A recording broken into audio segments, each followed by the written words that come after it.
Recording in progress. Okay, welcome everyone to this meeting of the Town of Poughkeepsie Town Board on November 6, 2024. Welcome, and we will begin with a salute to the flag. I pledge allegiance to the flag of the United States of America and to the republic for which it stands, one nation, indivisible, with liberty and justice for all. Okay. Roll call. Okay, good evening. Bill Rudert, First Ward.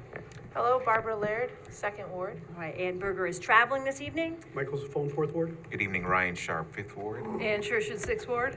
Felicia Salvatore, Town Clerk. Emily Svensson, Attorney to the Town. Rebecca Edwards, Town Supervisor. Okay, we begin tonight with public hearings. So we're gonna jump right into those first. There are 5 of them. So we will see how we do with those, okay? The first is that I move to open the hearing, public hearing on the 2025 budget. Second. All those in favor? Aye. Okay, so anyone who wants to speak on the 2025 budget should feel free to come forward. We have, if there's really complicated questions, this is not a long back and forth, but we can try to answer brief questions. But if people have more complicated questions, we can go and get answers and provide those later. But the primary goal is to enable people in the public, members of the public, to share your priorities and concerns. The other thing I would say is that we do have an online survey.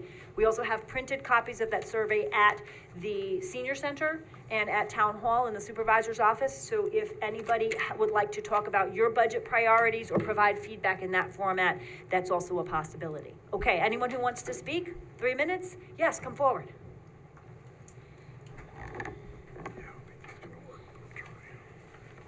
Welcome.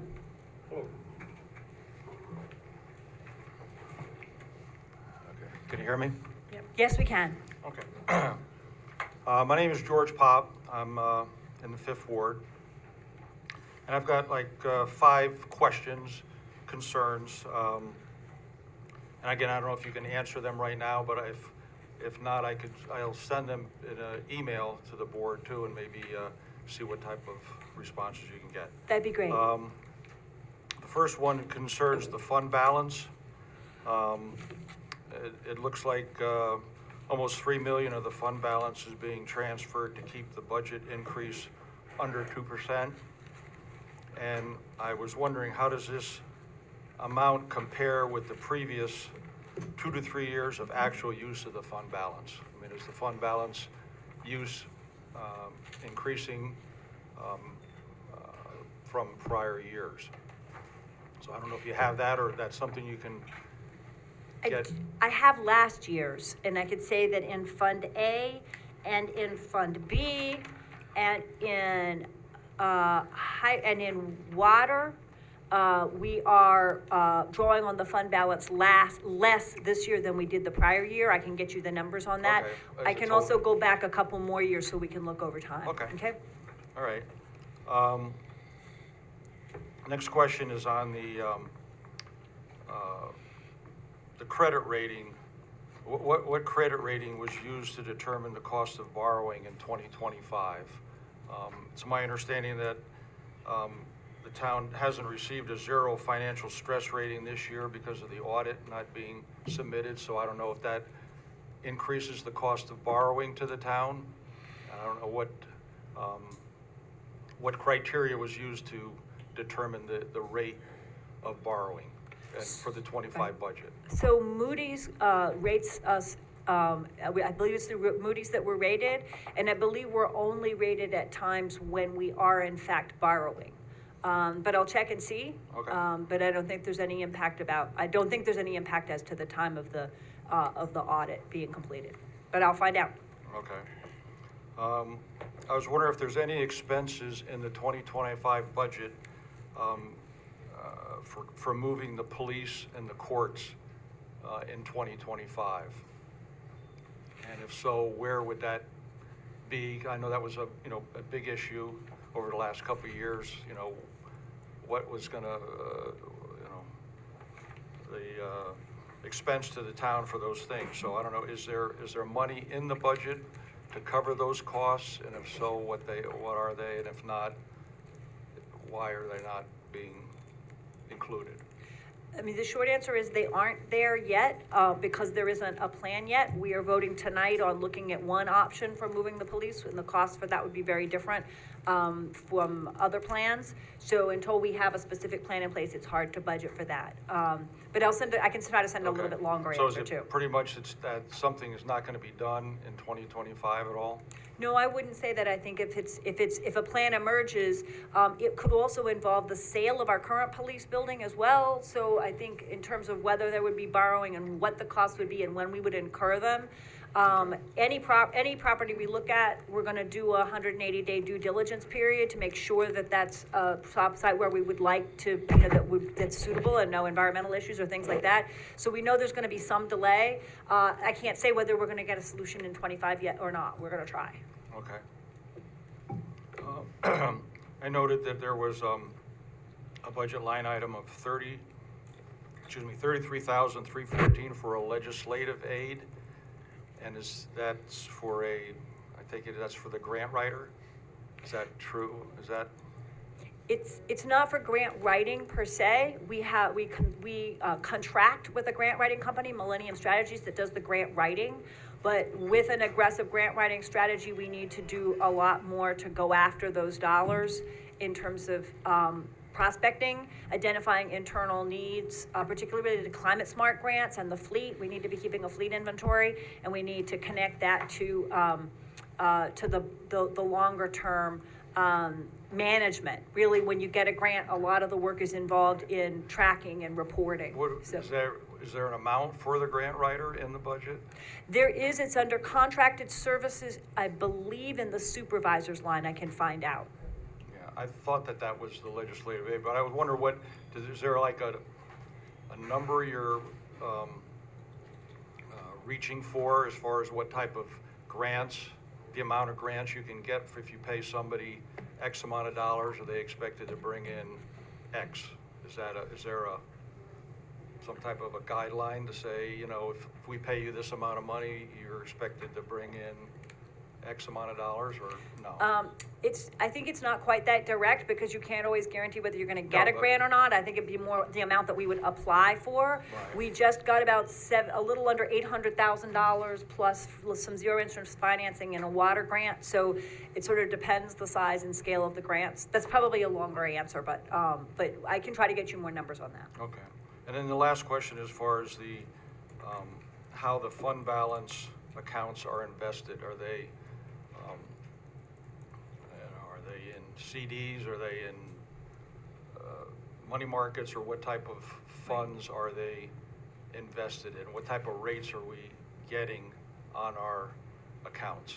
The short answer is, I believe we don't hold any CDs. We invest with NICLAS, which offers liquidity plus very high returns. A lot of municipalities use them pretty heavily, and we also have accounts at TD Bank. But let me check with the comptroller, because she may, with interest rates doing what they're doing now, be thinking about CDs again, so we can provide again a full report. Okay. All right, thank you. I'll follow up then with an email just summarizing it, and then whatever you can get back, I appreciate it. Absolutely. And also, I know that board members have asked questions as well, so I'm hoping that next Wednesday night at our workshop meeting, when we're talking about fund balance policy, we're going to do a public presentation on some of this and follow up Okay. on that and some other questions that have arisen. There were just a lot of questions, so we Okay. need another week, but. Okay, thank you. Thank you, Mr. Thank you. Conlon. Thank you very much. Is there anyone else who's in the room who wanted to speak on the budget? Come on up. Yes. Welcome.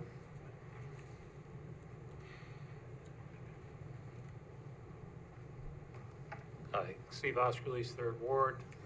Actually, I already submitted some of my questions to the town board. Haven't heard anything back. Necessarily, I've heard from a few of you. More general comments and questions, the new budget site is supposed to be visible and stuff. Again, I've said it before, I don't think that has really any useful information, and I'd be interested to know what was paid for that and why, as in previous years, the information just wasn't included in the town website, which is already there being paid, and that's where people would go to look for it. Additionally, one of the questions I put was with the expenditures in that, there's no detail. And again, what you're putting to the public and what hopefully you're looking at, and the budget committee is looking at, to look at 5-year spending, not just the budget, what was budgeted, but what was spent. You could budget 100,000 in a line, but you only spend 20,000. Why do you keep budgeting 100,000? Again, there's no detail for the public to see this information, to know that, but I hope it was looked at. I mentioned before, I deal with budgeting and this, municipal rate. This is a tough, planning for 25 to be a tough year. I will tell you, I work with the county, and all the departments went back and had to justify their spendings and not look like, not just, oh, we got this last year, hopefully that was done with all the departments. Again, it's really hard to tell. Particularly the water department, I noticed the revenues have gone up significantly. 300, should be at that page. Roughly 237 in sales, and I guess wondering, is that from a rate increase or we're, okay, so rate increase, so you're not increasing my property tax, but I'm gonna pay more for my water. So again, it to the property owner, it's still an increase. You looking at the different funds and stuff, the budget is actually going up about 10%, what the tax rate is, in the different funds, looking at it. You mentioned, the fund balance is going down in the water and general fund. I look at these documents, the fund balance the appropriated fund balance is actually increasing 100,000 in both the general fund and the water fund. And I could probably go through each other one and see where they're increasing. So it's artificially increasing, using the fund balance to make it look like it's not as bad. There seems to be quite a few increases, and I don't see any, again, to the public, and I think Kelly Lappin had mentioned at the last meeting, you need to sell the public why you're doing this, and if there's a reason, certainly, would like to know and would probably get behind it. Most people would. You mean using the fund balance? Not the fund, just the increase in the budget. Why is the budget keep going up? There's really no detail in the information that's publicly available as to what is really happening. Mm-hmm. It's just, we see a line, it's this much last year, it's this much this year, for the next year. I guess my real question is, why are these increases? Again, salaries and insurance, totally understand, they're going up for everybody. But some of the other things, as I mentioned, I think if there's things that could be purchased this year with surplus funds that haven't been spent, they should be spent, purchased this year and offset next year's increases. And the tax rate is 2%. Yeah, the property tax increase is gonna be 2%, but as I said, the water rates are gonna increase. That's gonna cost me more, and my assessed value is gonna go up. So I'm really gonna pay, when my bill, I'm gonna look at that, what I paid last year on my bill for town tax, and what I pay in 2025, and I'll pretty much guarantee it'll be dollars out of my pocket will be more than just 2%. Okay, if you could resend the email, I know we got an earlier email from you about the different columns of data, but if there's a second Right, email, there may be a second email that I Yep. didn't see. I will If you could gladly resend. resend it. Okay, that would be great. The water rates were raised last year, so there isn't gonna be a rise between this year and next year other than CPI. The rise was last year. So, as far as, otherwise it's gonna get a long answer. Yeah, If you can send it by I email, will- I'll write Yes, back. I'll resend it. Okay? And I That'd be guess the great. questions, and the other gentleman, you said, I'll get back to you. Is that gonna get back to the public or just individually to him? Because I'm interested in the answers. Is there some type of forum or something that we're gonna see answers to questions? I can that have been send asked? both of those to you, and also, we're talking about this again next week, so we could do some public comment and get them, get the documents, the answers out next week. Yeah, I think most town residents would like to see the answers, not just one or two, but Okay. everybody. If you go back to the budget presentation on September 30th, I did talk about some of the reasons for rising costs there, so. I'm aware of rising costs, but again, there's no detail that I can see in here to explain that in the budget. Yes, things are going up, but why is this line going up? Because, again, the maintenance on it's going up, whatever they're saying, there's no comments or detail that I Okay. can see. All right, All right. thank you. Thank you. Sir, just clarificate, you're talking about the $3.5 roughly million in the purely expense line? Yeah, Right, not necessarily, there was an increase in revenues and all that offset that, but what you're speaking about is just that expense. Right, the expense Okay. increasing.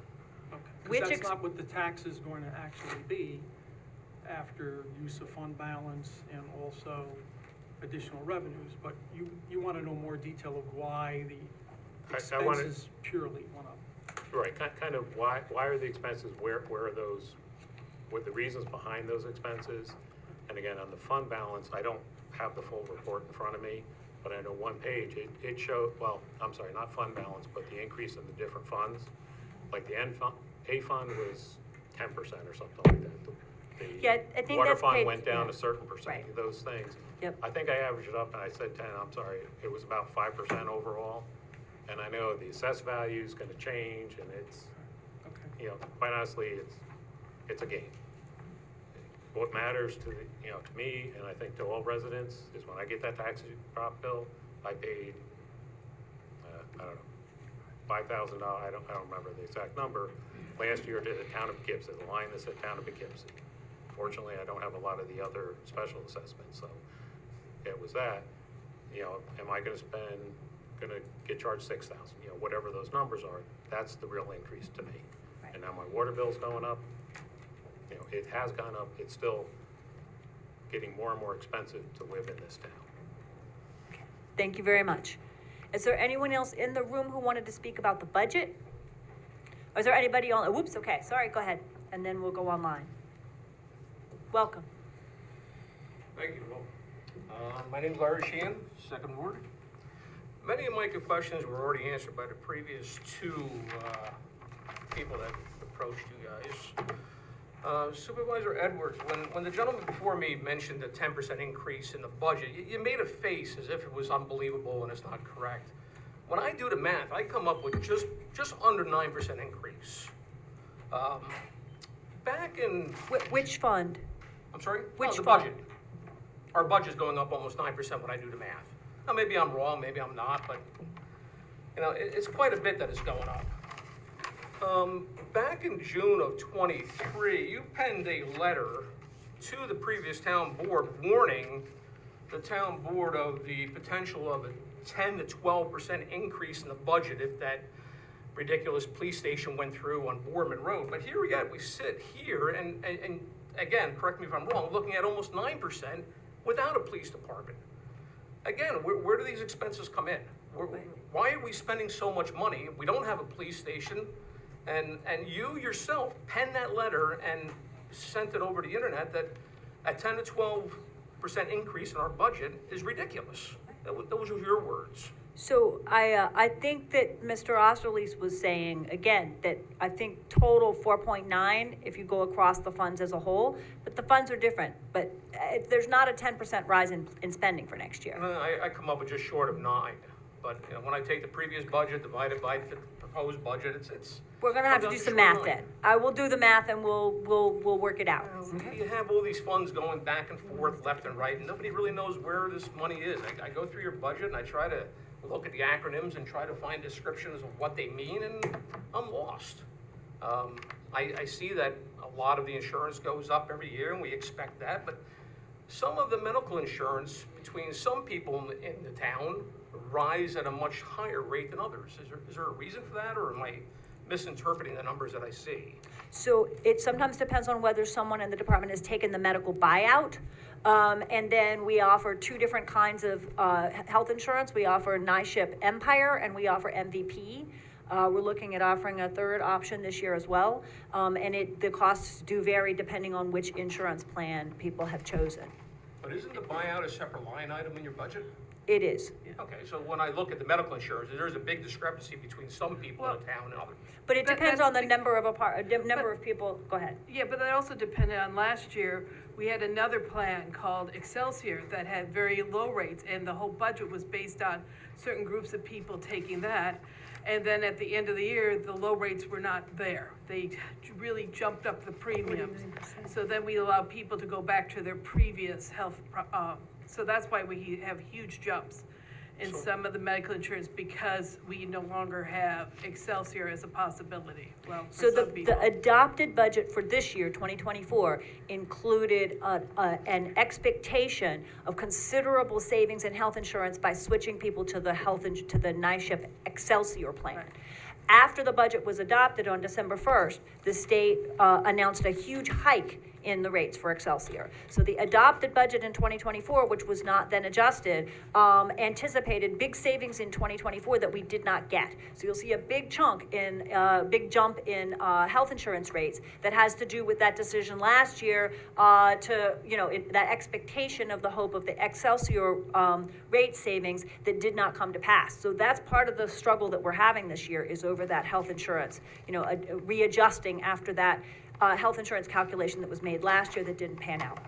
So when an employee of the town chooses their health plan, they have to choose individually or they have to choose as a group, depending on which department they're in? Individually, I think in all cases. But I see a big jump in departments, meaning one department gets a huge increase in cost of their medical over others. I can't imagine they all- Maybe you can send a few examples and we can get into the details, Well, okay? but that's also correct, because Excelsior required a whole department to Yes. be that, so that's why there's whole departments changing. Okay. What has the board done to try to reduce expenditures? I hear all these increases. Have you looked at what can be done in this town to drop our expenditures down? Anything where we can save some money? Have you looked into it? And if so, what is it? We can give a couple of examples. Again, I'm sort of trying to figure out how much this is a public hearing, and we're hearing from people for 3 minutes or how much we want to get into detail. Some things we did this year, for example, the animal control officer is now shared among 5 different towns instead of being a full line in this town, because we felt that could be a shared service with other towns. We've reduced the water department from 2 senior clerks to 1, and sought to co-locate that with the sewer department so that we were able to save a position there. And I think we're looking at some continued other savings as well. Those are just a couple of examples. In relationship to the budget, that's peanuts. Anything significant? I mean, and we're looking at several $1,000s from what you just said. That's a drop in the bucket. Well, the ACO was a full-time staff position with benefits, so to change that to, a part-time position that we're sharing with other towns was a savings of, I think, somewhere in the neighborhood of $40,000.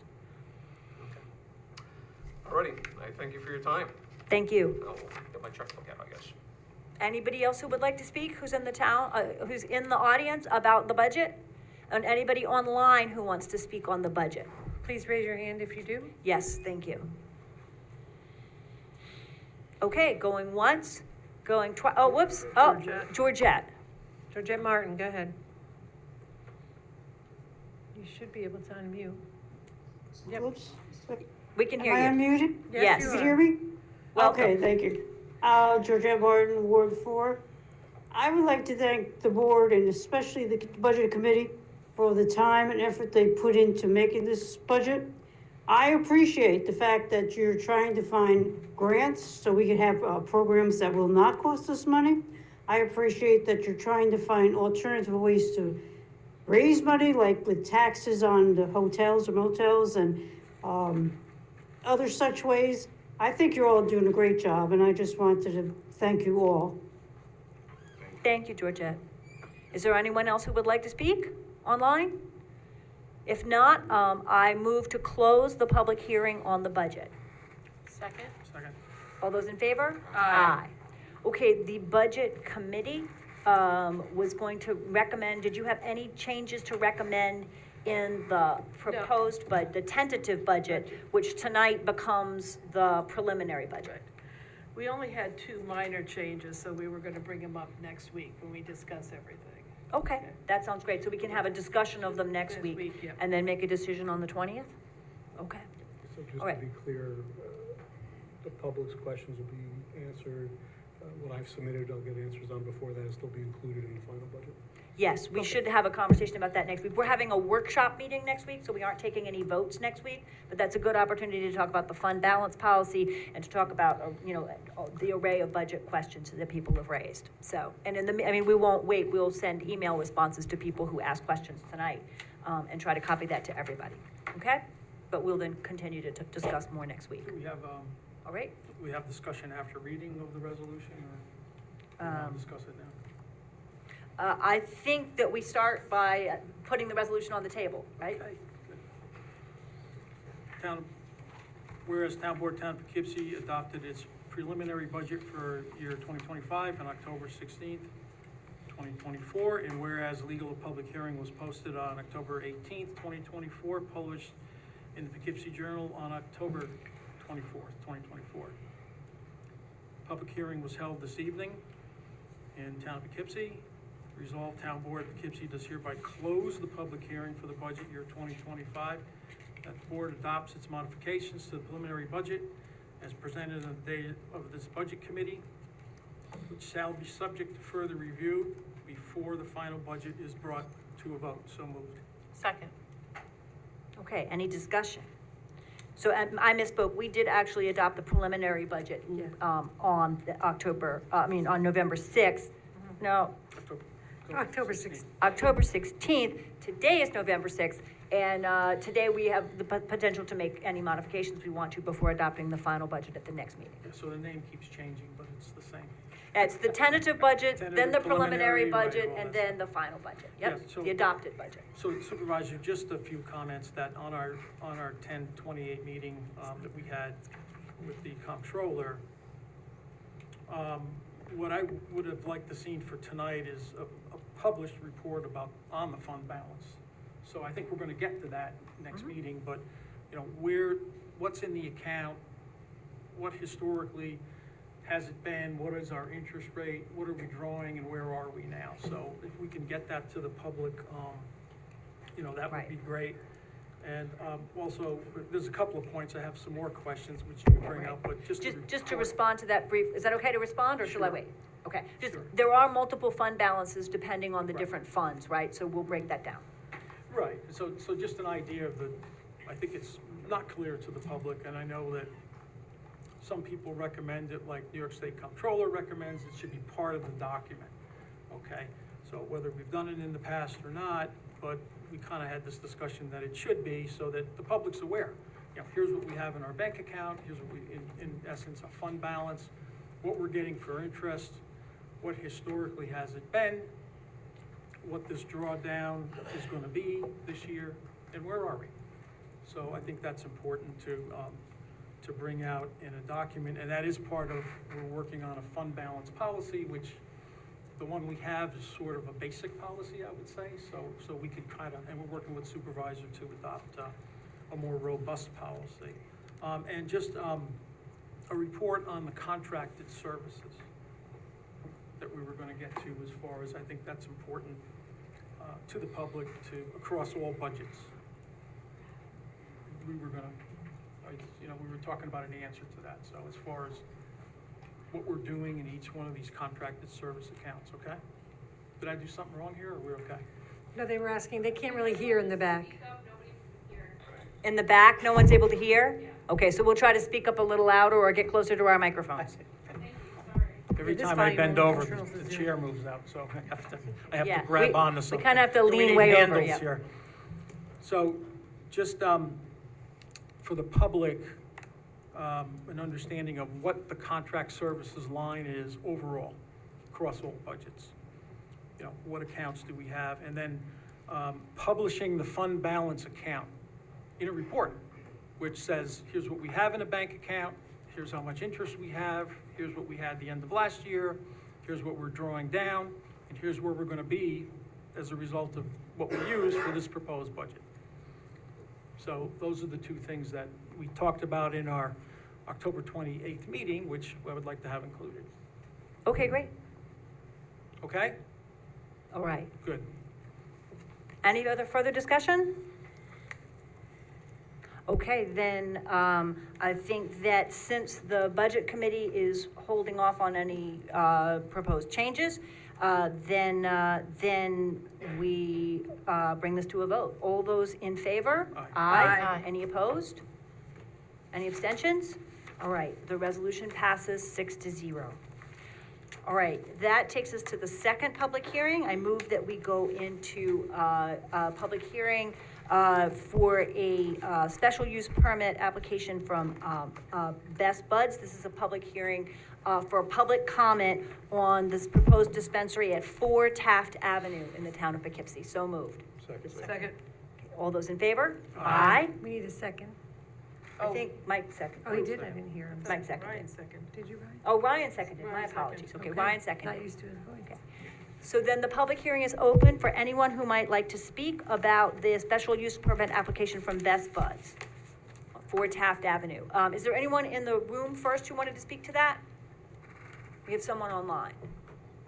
Okay, Mr. or Ms. Karan, your hand is up?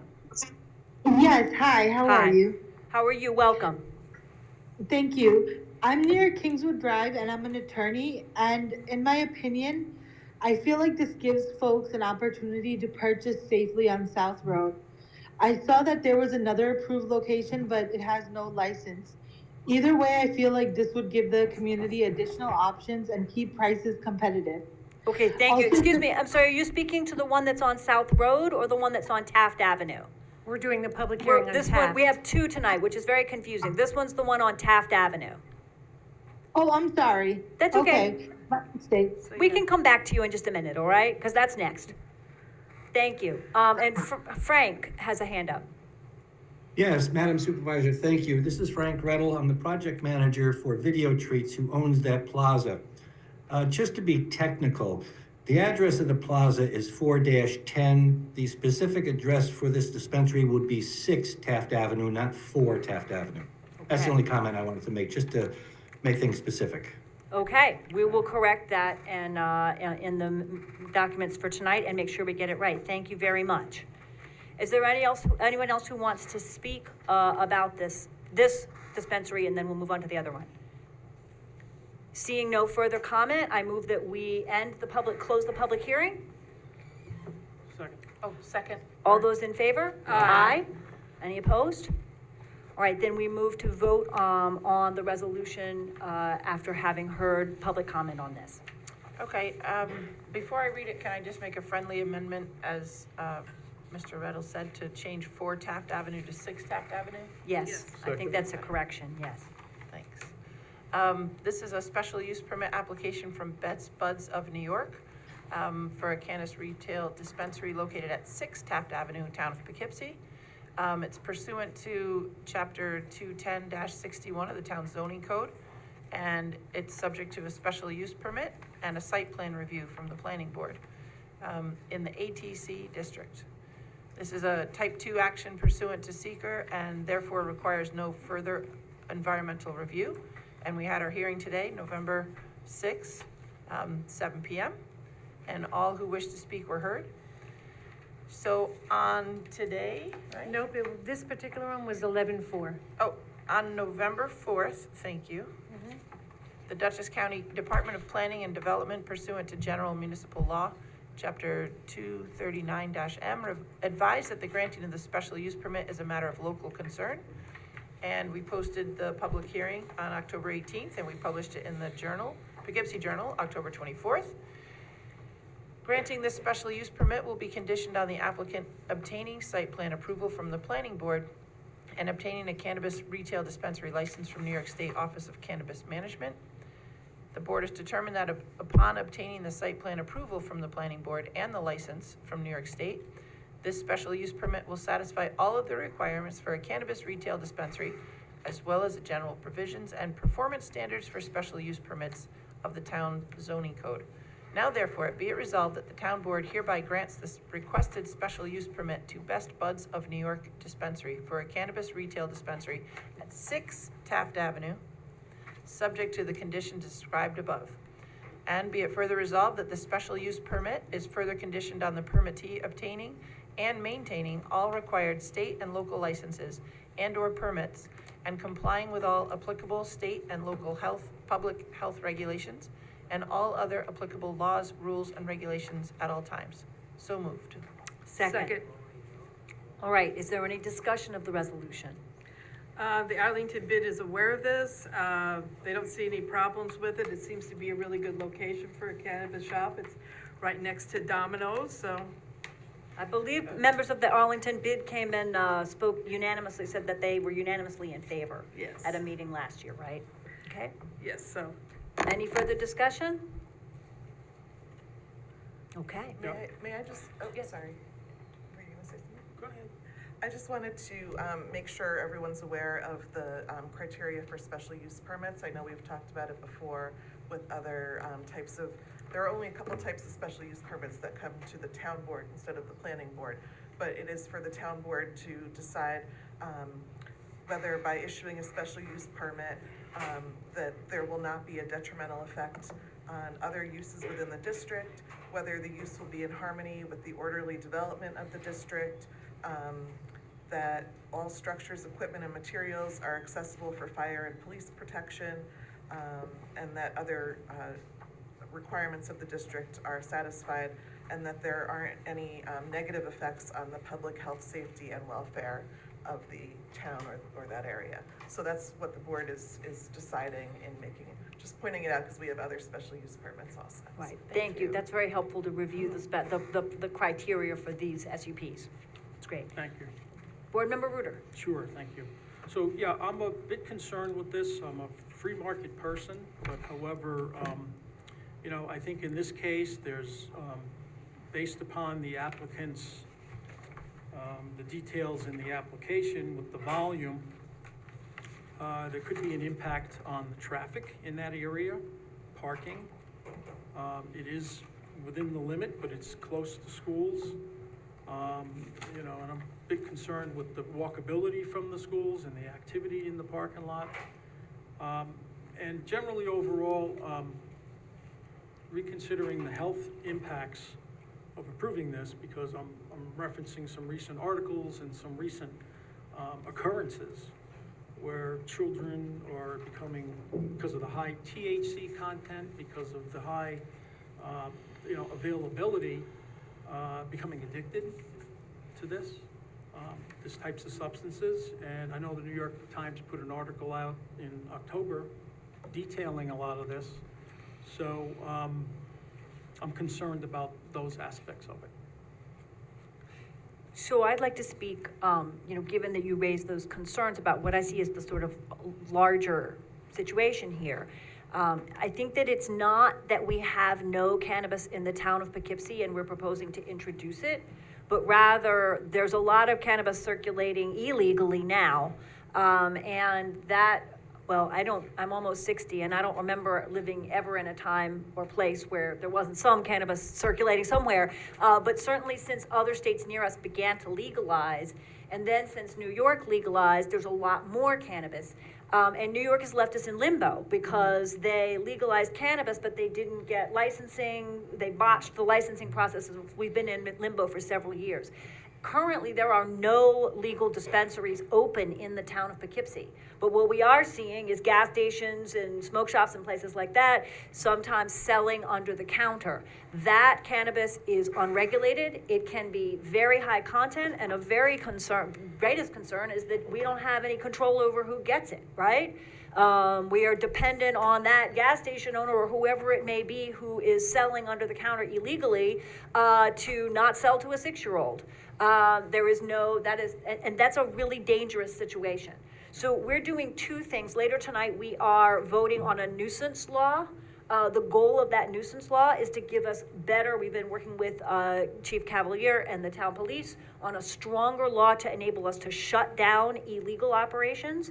And at the same time, working to make legal dispensaries available for people who do wish to purchase cannabis and who can do so. They are required by state law to have a person at the door at all times when they are open, who they cannot let in anybody who's under 21 years old. And there's they're not advertising on the outside at all. They can give their name, but there's no outside advertising, and they can't have product available sort of if you walk in the store to grab. It has to be back in a secure area. And the model in New York is mostly that people order online and then come pick up something that's prepackaged and take it with them. And they absolutely cannot consume on site. So without a doubt, the police do need to keep track of cannabis sales as they do alcohol sales, and as we do, we're going to essentially now, New York is going to treat cannabis like alcohol, as something that is not safe for kids and needs to be treated carefully, but is no longer illegal. But I think that takes us in a better direction than where we are now, to have cannabis out there where we do have the concern that kids can get a hold of it much more easily. So I'm in favor of the legal dispensaries because I think they are much easier for us to control, and because they also bring in some revenue that we can use to pay for the enforcement that the police are doing. And the police are already doing a lot of that enforcement now with the illegal cannabis, and it's a much more dangerous situation. Yeah, So- and also, I'd like to comment about the specific site because it has a sizable parking lot in there. And the other 3 stores in there are primarily takeout shops. People do not park and spend a long period of time here. The same way with cannabis shops. Most of the time, a lot of people pre-order and they just come in and pick it up. So it's not like people are gonna park there and spend a large amount of time there. For the most part, it's gonna be a lot of coming and going, and this parking lot is more than adequate. And as for the elementary school, it's on the other side of 4455. I mean, nobody likes crossing that, even at the crosswalk. So it's gonna be very difficult for children to just wander into this area. Yeah, they're pretty much trapped on the other side of a state highway. Well, and it has to be a 21-year-old with an ID to get into To the get shop in, yeah, itself. so But it's not like they're gonna be right. wandering into the parking lot. Yeah. Okay. Any other board members who wanted to speak? Yeah, I would like to state my support for this. I do remember when the Singh family came and brought their architect, and they explained the layout of the dispensary, and it sounded clean, bright. It also sounded very secure, and everything was behind a closed door. They're not having displays where you can go and try the products or smell the products. It's all under lock and key. So I wanted to state my support, and it does remind me of stories in history class of the speakeasies. Where did you go to get alcohol during Prohibition? You went to the underneath someplace in a little caveat, like under a building, and you hid out there. I work in a school.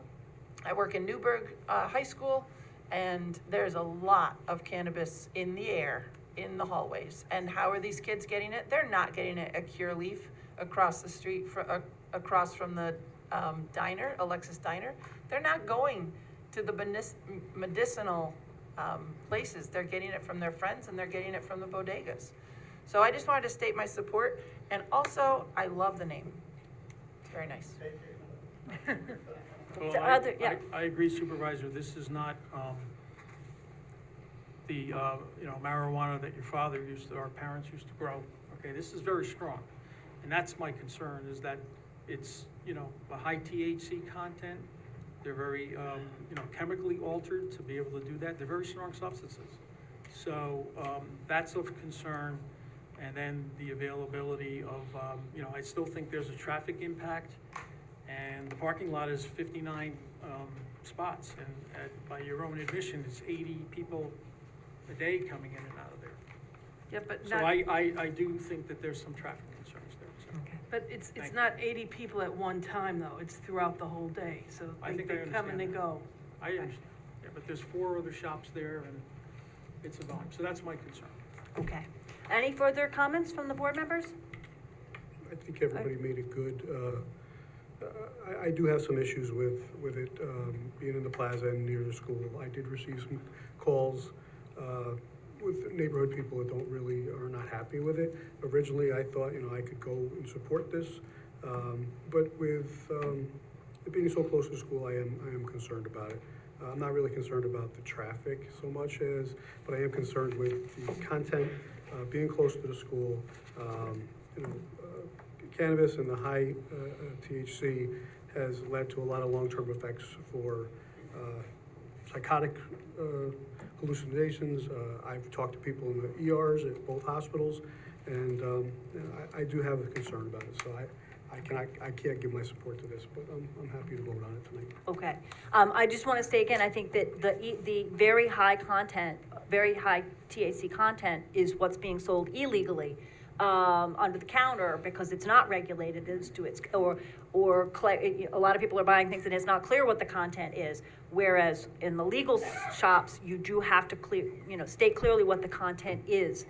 So I think that that's one of the major reasons why I'm voting yes, actually, is that I would rather us have regulated, licensed product, that people know what's in it and the owner is responsible for what's in it, as opposed to what's going on now, whereas a lot of stuff floating out there where we don't know what's in it. I appreciate that, Supervisor, but this is not going to stop that illegal use. It's going to enhance usage overall, so. This is gonna but I be more appreciate expensive. that. People are still gonna buy the illegal, so anyway. That's my Okay. take. Okay, All right. Are we ready to vote? yes. So Okay.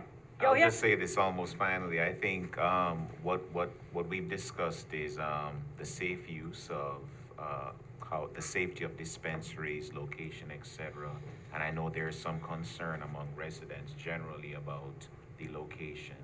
I was unaware, Mike, and that's new information for me. But certainly, if there's a concern about the location of residents, I have to really consider that as well. But I was unaware prior to this, so thanks for raising that point. I was unaware. Okay. All right, are we ready to vote? Okay. All those in favor? Aye. Those opposed? Nay. Is it a 3-3 vote? 3 yes, 3 no? Okay. We may need to postpone this then until we have all 7 board members here. Legal counsel, we don't usually have an even number of board members, so. Well, a vote with less than 4 yeses is Is a fail. denial. As a vote, is a Yeah. no, okay. Madam Chair? Yes. Ask for immediate reconsideration at the next meeting? We could certainly consider that, yes. Hi, Hi. can I speak? Do we have to Well, amend the rules for, we're not in the public comment period right now. Okay, well, as their So- engineer, I was wondering if I could She's their speak, but if engineer. not, it's fine. Well, the next group wants to make a presentation, so if you'd like to make a presentation, if you want to clarify something, I think we can do that for a couple minutes. Okay, thank you. Amy Bombardieri, the engineer for Best Buds.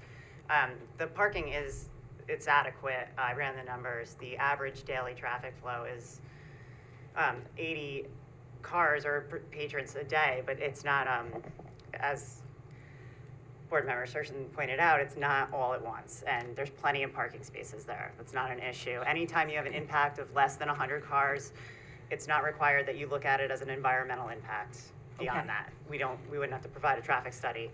I And- appreciate the clarification, but we already did have a vote on this. Okay. So I think what we're going to have to do is reconsider at the next meeting and see if we want to have further conversation with all 7 of us here.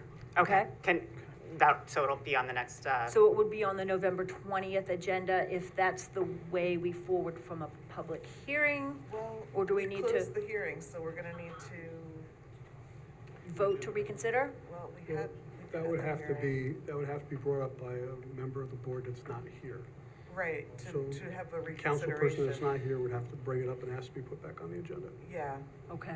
that's exactly right, yeah. Would it have to be noticed again and everything? I don't believe so. Well, we had the hearing, so I think we're good on that. Okay, just checking. Yeah, that's what I'm just thinking through the Yeah. steps we need to go through. Because Yeah. it's All right.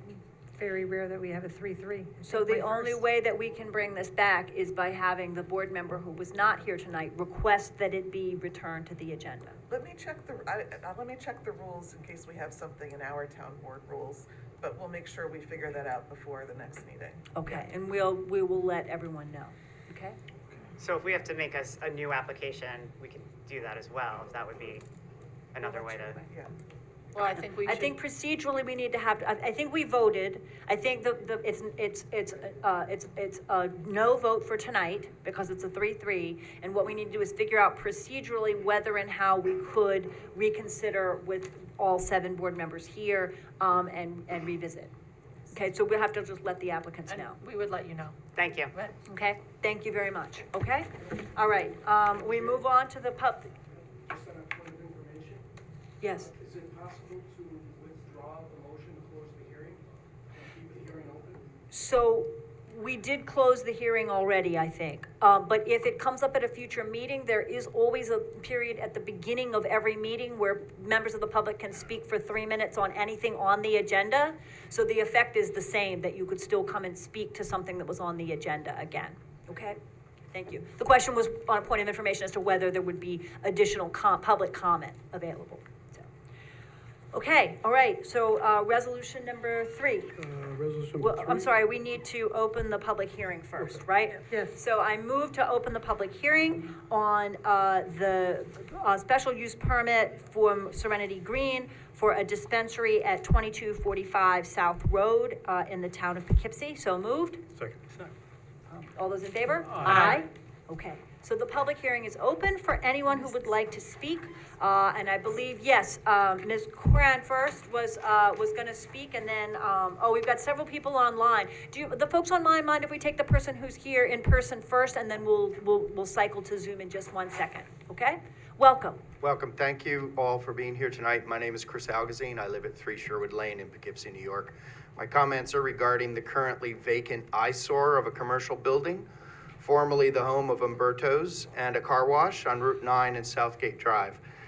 It's currently not just an eyesore, but a location at which law enforcement has been to respond multiple times for incidents of trespass involving minors from the Southgate community, as well as at least one homeless squatter.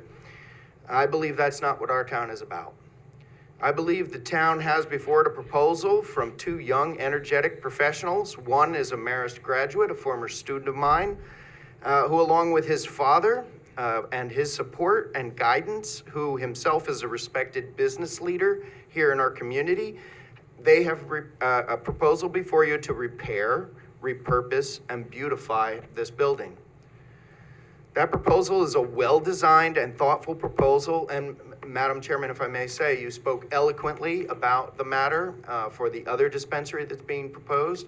I believe that one of the other board members, I forget who now, also spoke about, I believe it was you, Madam Laird, when you said that the proposal from their architect was really well thought out. I believe this proposal is as well. It's a beautiful building that they are proposing. It's going to not just be a established dispensary, but it will also provide spaces for other business opportunities in this derelict space. And that's going to provide jobs, it's going to provide tax revenues, and other benefits to the town. I understand from my former student that they want to make generous donations from their proceeds, and their hope is that they could make those to the school that is in the Southgate community. So a direct benefit to the school that is located there. I know there's some concerns. I've heard of concerns this evening about the other dispensary, and a high level of THC in marijuana scientifically is not something you can just get. You have to actually ingest or smoke this stuff. The secondhand level of THC in smoke is not something that children are just exposed to because they're near a dispensary. That is not a possibility. I also know there's concerns about traffic in the area, but I believe that the proposal is open to discussing how traffic and egress would be handled at this site, and I'm sure you'll hear from them if they're allowed to do their thoughtful presentation this evening. I also know that there's concern about just being close to schools, but New York State would not issue licenses, and this particular proposal, they have their licenses issued by the state. They would not have gotten those if they were too close to a school zone, because that's something that's looked at very carefully by the state board. Okay, we're almost at 3 minutes, so. I am in support of this proposal. I'm a little disappointed that others who went for much longer than 3 minutes were allowed to when I'm not, but I'll wrap up. Okay. My family is in support of this proposal. We live and shop and work in Poughkeepsie. I would welcome this new business venture and rid our town of this eyesore if the decision were mine to make, and I hope that the board members come to the same conclusion. Thank you for your time. Thank you very much. Anybody else in the room that would like to speak? Anyone who's here in the room who would like to speak? And I will try to do, we got into some questions and answers with the budget that went long, but I'll try to do 3 minutes. Welcome. Good evening, everyone. Welcome. My name is Judy Annunziata, and I am speaking on behalf of my family. My family owns the subject site of the application, 2245 South Road. In 1976, my father opened up a pizzeria, and shortly after purchased the property, which eventually grew into our family restaurant, which you probably all know is Umberto's. And other small businesses were there as well. It served our family well for 2 generations and the community for nearly 4 decades. And now my father cares for my mother, who has dementia and Parkinson's. I am here on behalf of my family to show our support to the next family looking to build this legacy. With so many institutional developers and chain stores on Route 9, this is reassuring to see our labor of love is going to another family-owned business from the area. They've chosen this site for the location and its infrastructure and are committed to redeveloping it with a modern look and within the purview of the town's zoning code, and reactivating a vacant space that long served our family and the community as well. Our family strongly supports this application and urges you to approve the special permit so that we can all move forward in bringing this property back to life and welcoming a new local business in town. Thank you. Thank you very much. Anybody else in the room? Anyone else in the room who would like to speak, and then we'll go to online, okay?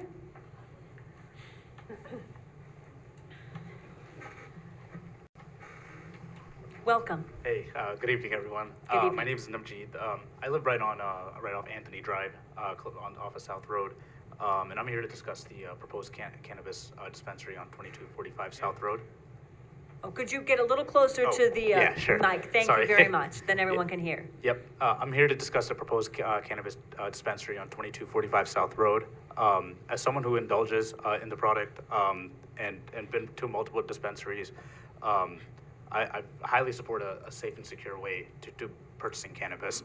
The Singh family and has been friends of my parents and I for a very long time. They understand the importance of running a business and maintaining a reputation.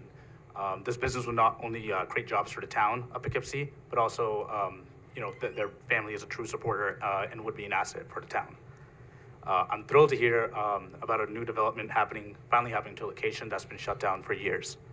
I look forward to the town approving the permit. Thank you for your time. Thank you very much. Is there any other people in the room who would like to speak, and then we'll shift to a lot of folks online, okay? Do I need to reintroduce myself? You're welcome to state your name again. Welcome. Hi, Larry. Sheehan, how are you? As far as dispensaries go, and especially Umberto's being as dilapidated it would be nice to see a business go in there. Over the years, the town has rejected other ideas such as Stewart's and car washes. When I look at the 3 businesses, the Stewart's, the car wash, the dispensary, many of the arguments that were made to keep Stewart's out, the car wash out, are pretty much the same arguments that you made for the dispensary being there. Additional traffic, lighting, noise, fumes, we can all make those comparisons. And you made a comment about you're not worried about a 9-year-old or a 10-year-old working their way over to the dispensary. My concern would be a client of the dispensary working their way over to the school who can't, here we go with the face again, who can't wait to go home and get his fix. That would be my concern. Or the client who can't pay for his fix, breaking into cars or stealing what's in the backyards of other neighbors to see what they can steal and pawn to get their fix. I've never been in a dispensary before. I've never bought this stuff, and I've used it maybe a couple times when I was a kid. It would be nice to see a business go in there.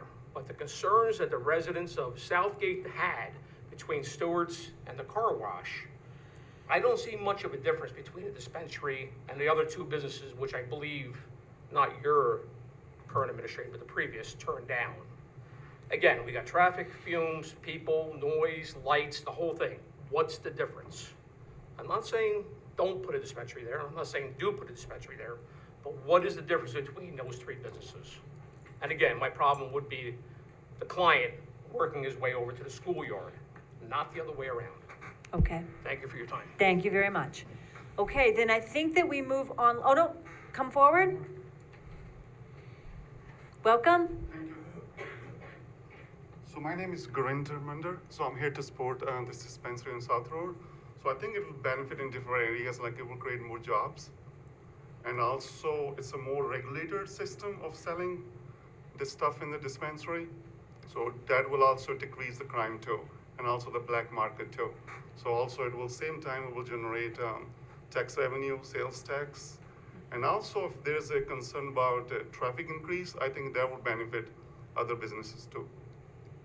Thank you. Thank you very much for your comments. All right, then we go, oh, welcome. Welcome. Good evening, board members. My name is Harbir Singh. I live in Poughkeepsie. This new investment will remove the eyesore on this property and bring some new investment and employment as well. So this, I'm sure, this will bring 2-3 more jobs in this area and revenue to the town. So I'm here to support this business. Thank you. Thank you very much for your comments. Thank you. Okay, welcome. Hi, my name is Harvinder Singh, and I'm in favor of the dispensary. A lot of people, I see that they have concern about like people just walking in, and it's not similar to a gas station. These things are like heavily regulated. There's gonna be a guard at the door. Like if you don't have an ID, they're not gonna let you in. So, it's their concern. They have right of their concern. But like I said, that place, it was closed for a long time. So as you pass by, you see, like I know there was a car wash there before. So at that time there was a lot of traffic there too. So I would say it will be like more tax revenue, like more jobs there. So that's basically, I just want to say thank you. Thank you very much for your comments. All right, then I think we move online. I believe Ms. Karen is first. Yeah, I'll go by the order that I have them on my Zoom, and you're correct, she's the first one on my list. Okay, great, thank you. As far as going down it. Welcome. Hi, yes, thank you again. So just to kind of piggyback on what has been said before, I would like to speak in support of this.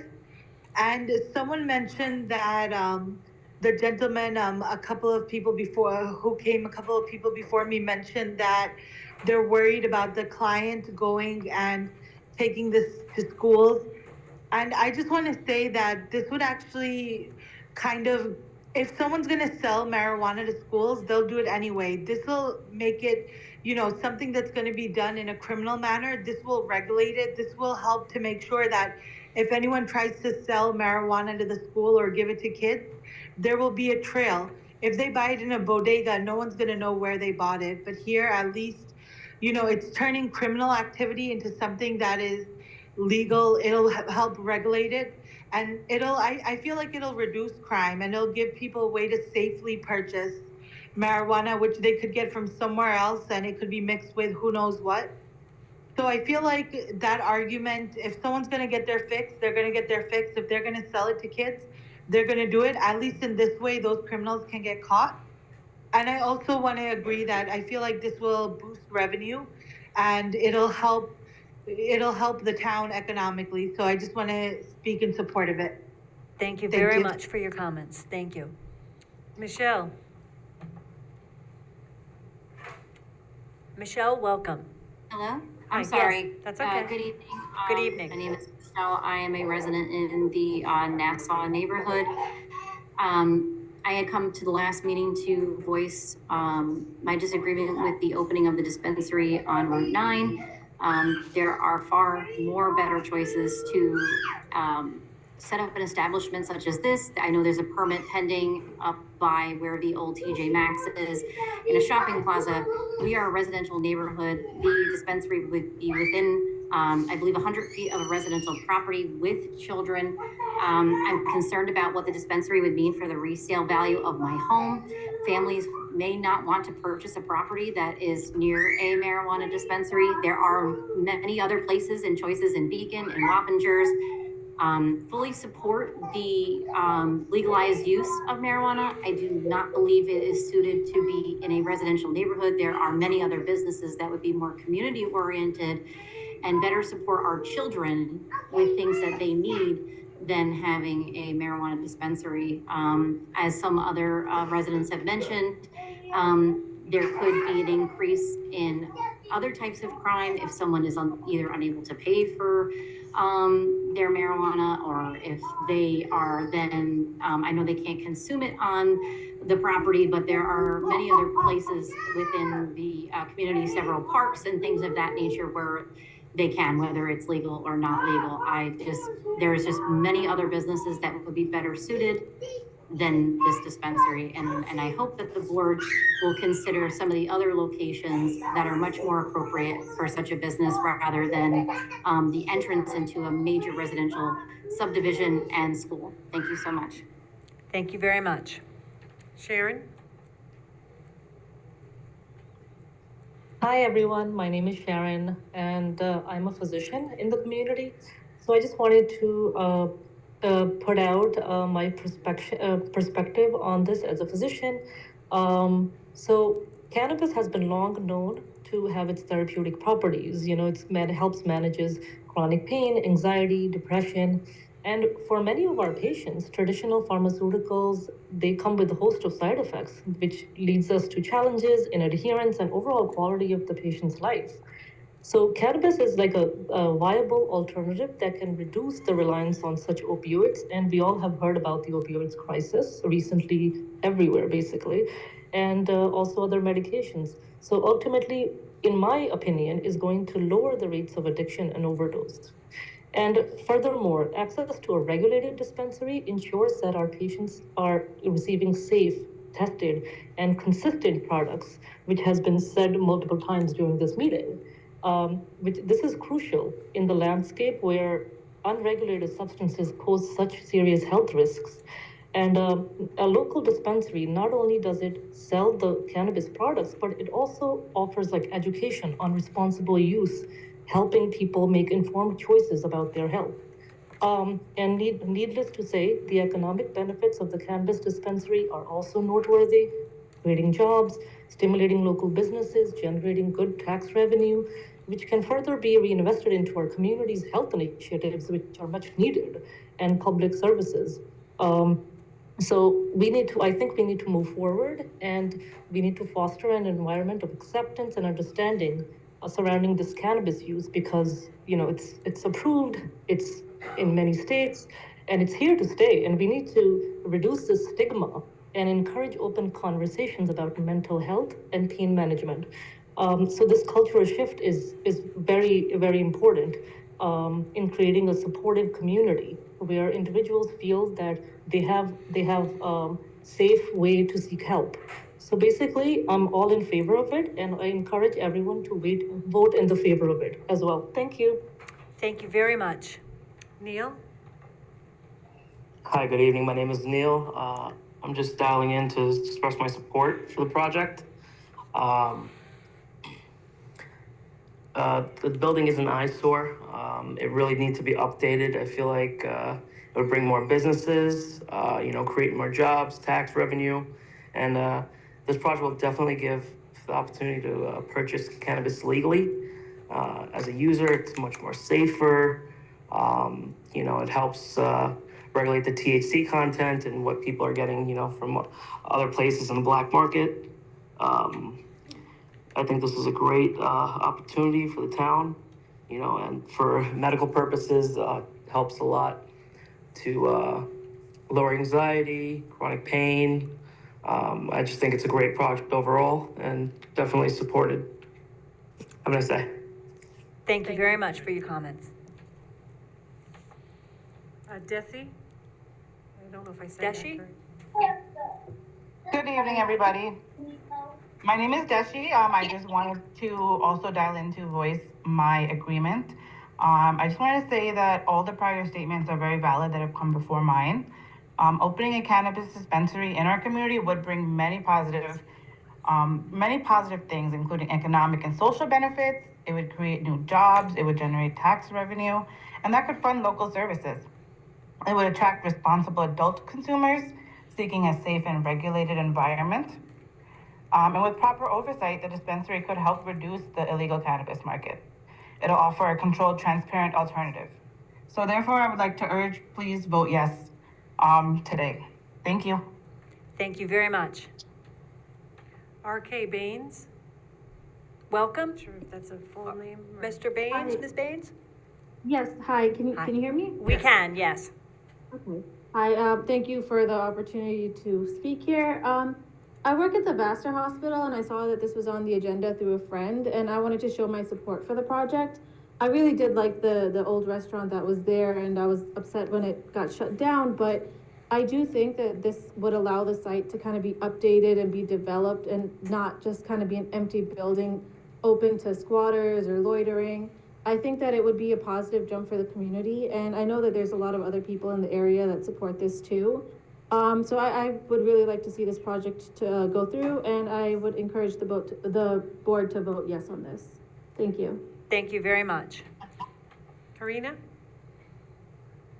Hi, thank you for the opportunity to speak. I'm a student at Marist College and this is my senior year. I see this as a plus for the community and I am in favor of it. I think it's about righting the wrongs of the past since many men and women have been criminalized because of cannabis and now the state has made it legal. More and more states are also moving in this direction, so it's a legal operation with a license. I also heard that they're investing in the community through education and are hiring locally, which I think is a great message for the community. We should definitely look towards the future, and so I feel that this should be approved. I hope that the board approves of this for the benefit of the community. Thank you for your time. Thank you. Thank you very much. Jesse? Good Welcome. evening. My name is Jessie. I live on the border of Poughkeepsie and Wappingers, and I like that this dispensary is on one side and away from the south gate.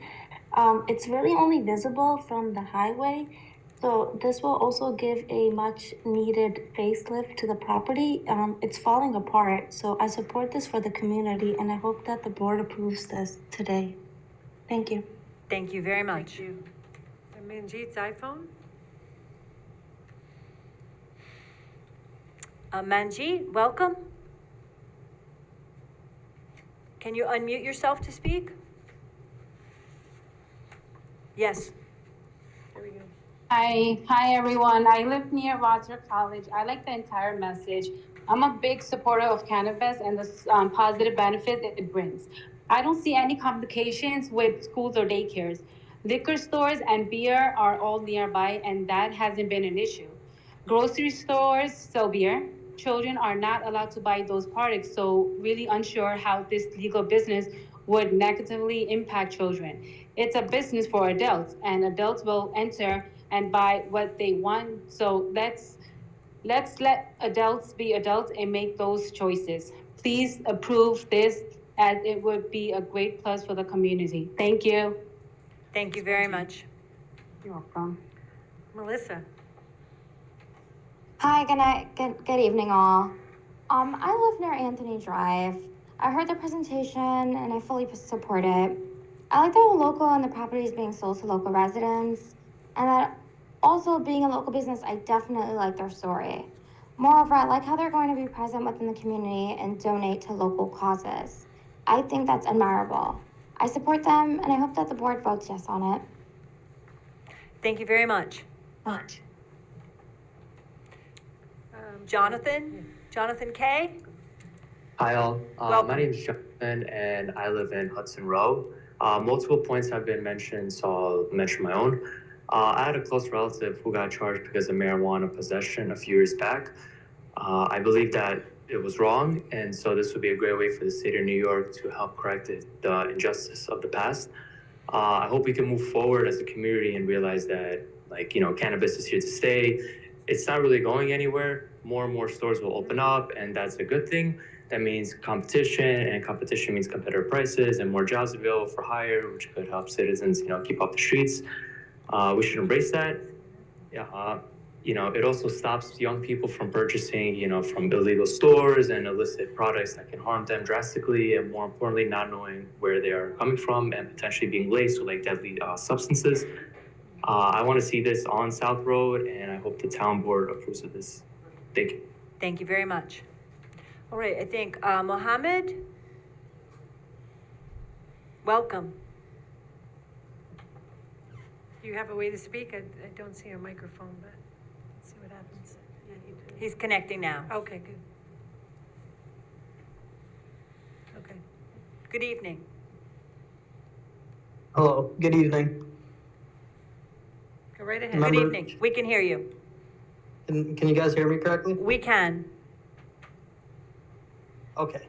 Good evening, members of the board. I am from Hudson Row and saw this project on the agenda and want to add my support for the approval of local cannabis dispensary, recognizing the myriad benefits it brings to our town. This dispensary will serve as a controlled environment for the sale of cannabis, ensuring product safety and consumer education, which are key to reducing the risks associated with illicit markets. Furthermore, the economic advantages cannot be overstated. With new jobs, significant tax contributions, and increased local business activity, our community stands to gain much. By embracing this opportunity, we are not just opening a business, we are opening doors to education, health, and economic growth. I urge the board to consider long-term benefits for our town, setting a precedent for responsible policymaking and community enhancement. Thank you for your time. Thank you very much. Believe the next is Harsh. Welcome. Hello, and good evening, everyone. I work at the restaurant next door to this location, so I'm very familiar with it. It's been shut down for a while, and there have been a few break-ins, which is a major safety issue, and not sure if keeping it closed is in the best interest of the town or its residents. I fully support this dispensary, and it'll be a popular business and will bring more traffic to other businesses as well. Since this project is redeveloped, it should add more value to all the surrounding properties and businesses. I encourage the board to vote yes, and thank you for your time. Thank you. Thank you very much. Andrew? Hi, everyone. Hi. I'm from Hudson Row, and I believe that this dispensary is a great opportunity to modernize our town by, one, boosting tax revenue, and two, providing a safer, more regulated alternative to alcohol and tobacco. It's also a chance to educate others about regulated, responsible cannabis use. And let's show that our community is forward thinking and focused on economic growth and residents' well-being. I encourage the board to vote in favor in the future, and thank you. Thank you very much. Bradley? Good evening, everyone. Good evening. Originally, I wasn't actually going to come on to speak about this issue, but after hearing some comments, I'd like to express my support for this proposal. That site has been sitting vacant for a long time, and to the point earlier about property values, I don't think an abandoned building there is helping the property values at all. You have a vibrant business and that could be going in there that would help people who would like to indulge in marijuana be able to do it.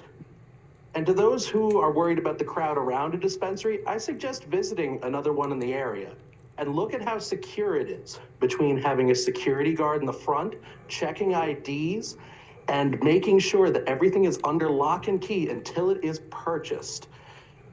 That's a level of security that isn't even put in place at our local liquor stores. In other words, let's bring a business in, let's support them. It's locally owned, it's a local family. Please vote yes. Thank you very much. Holly? Good evening, board members. Good evening. Thank you for having me. I live near Hudson Row. People have strong opinions on cannabis. Most of them are outdated and from the past. This is not 50 or 100 years ago. As a society, we moved forward and made the step towards legal cannabis. We should be educating young folks on cannabis and its products, just like we do with alcohol and tobacco. The stigma should be removed at this point, but I understand it takes time. I drive to work every day and I pass by this location. It's a great location, definitely needs some work, and I want to have the option to be able to purchase from this location, as do my colleagues and friends. So I hope that the board can approve this and we can get one on South Road soon. Thank you. Thank you very much. Sharon, did you speak already? Are you the physician? Yes. Yeah, okay, great, then we can keep going. Yep. Thank you. So we're gonna switch to T. Kahara. Welcome, is it Mr. or Ms. Kyra? Yes, it's Tanjeet Carroll speaking. Welcome. Yes, hey, I'm just gonna keep this short since it looks like most of the points have been covered. I'm gonna live in the area here for the past few years now, and I think what this family here is doing great. They're taking over a property and completely revitalizing it, adding a lot of value to the property. They're gonna bring new jobs into the area, and they're gonna bring in extra tax revenue, for the locals. So, I'm all in favor for this, and I fully support this dispensary coming in. Thank you very much. Karen Singh. Karen Singh, welcome. Maybe Karan, I'm not sure. Hi guys. Okay. I live in Beechwood South Apartments, and I would honestly love for this dispensary to come to town. As you see, they're opening up all around New York, and I believe a lot of development has happened in this town during recent years, and this will add value to the site. And we all know more development is good for property values, and we should all encourage it. So I just wanted to say that I fully support this and hope the board approves. Thank you very much. Is it Bianca? Would be next. Welcome. Hi, my name is Blanca, and I'm adding to what others have said. I think there's a lot of positives for the community and for the issues that some have. I think it's worth noting that dispensaries operate under strict regulations that enforce age limits, security protocols, and zoning laws, all designed to ensure the safety of surrounding areas.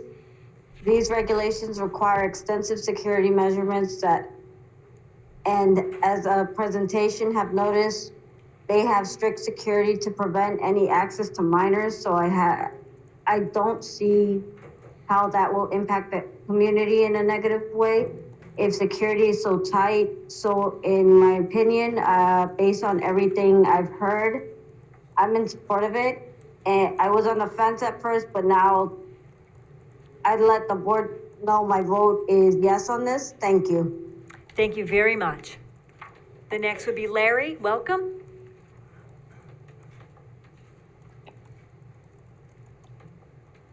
Hey guys, how's it going? My name is Larry and I live in Kingwood Park. I support this business for many reasons, but mainly it's because of their community outreach. They reached out with a petition and I saw that many others, including my friends and family members, support this. I want this business to come, and they also mentioned other businesses in this complex. I think it would be great to see this location thriving again. So my request is to the board members to approve this for the community. Thank you. Thank you. Thank you very much. Cindy, welcome. Hi, good evening. My name is Cindy. Thank you for giving me the opportunity to give my perspective. I think a cannabis dispensary would be great for this location. I am from Hudson Harbor and have driven past this building many times. This location has been shut for multiple years. I heard of break-ins and it's not safe to just leave it as it is. I see that there's an opportunity to convert this location into a functioning business and we should approve it. I don't see any issues with daycares or schools. From their present action, it seems that the security is there. Cannabis is here to stay and schools are very far. I don't see an issue because this is literally on the highway. Just wanted to add my 2 cents. I hope that the board approves this as this would be a positive for the community. Thank you. Thank you very much. Thank you. I believe Ravi is next. Welcome. Yeah, you might need to connect. I don't see a microphone. You might have to, you might need to connect. Give you just a second.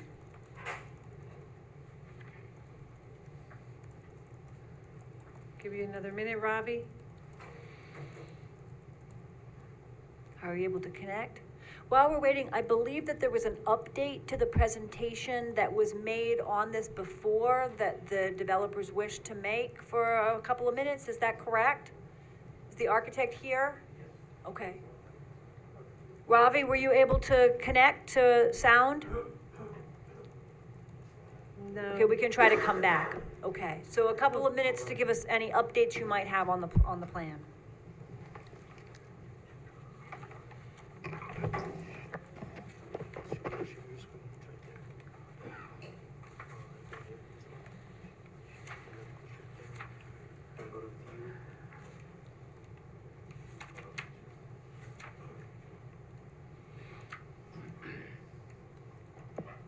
Can everyone see the screen? We're good? You're good. Okay. Awesome. Well, thank you so much for giving us the opportunity to give this presentation again and provide an update. We also wanted to note, I mean, obviously we've spoken to a lot of community members since the last time we spoke and, gave this presentation, and we obviously got a lot of feedback. And, we went around and got, spoke to a lot that are very much cannabis users, they're supporters. And we also have a petition that we've gotten signed. It's over 450 signatures, which we have right here. We can. Great. Great. You can pass it to the town clerk at the end. Pass it there at the end. Oh my gosh, that's large. No wonder I couldn't open it. So yeah, we and of course we appreciate all the support that everyone has. Obviously it's not easy to take time out of your schedule and come in person and also on Zoom. So we appreciate that. So with that being said, we also have our cannabis attorney, Jeffrey Hoffman, who can answer any questions around our regulations. We also have Ben Gailey, who's our zoning attorney, and he can also answer any questions around zoning and regulations surrounding that. So definitely have resources here that can, hopefully provide additional color and insight. And with that, just wanted to start off with, we are locals to the town of Poughkeepsie, have grown up here, went to grade school, middle school, high school, also went to Marist College, so also went to college in this area. And we want to invest and grow in our local area. We want to be stakeholders here. And as Judy has mentioned in the past, this property has been owned by the same owner since 1967 for decades. And so, I think they really want to pass it on to someone who is local within the community and who is a stakeholder within the community. And so we want to be a part of this for decades and decades to come.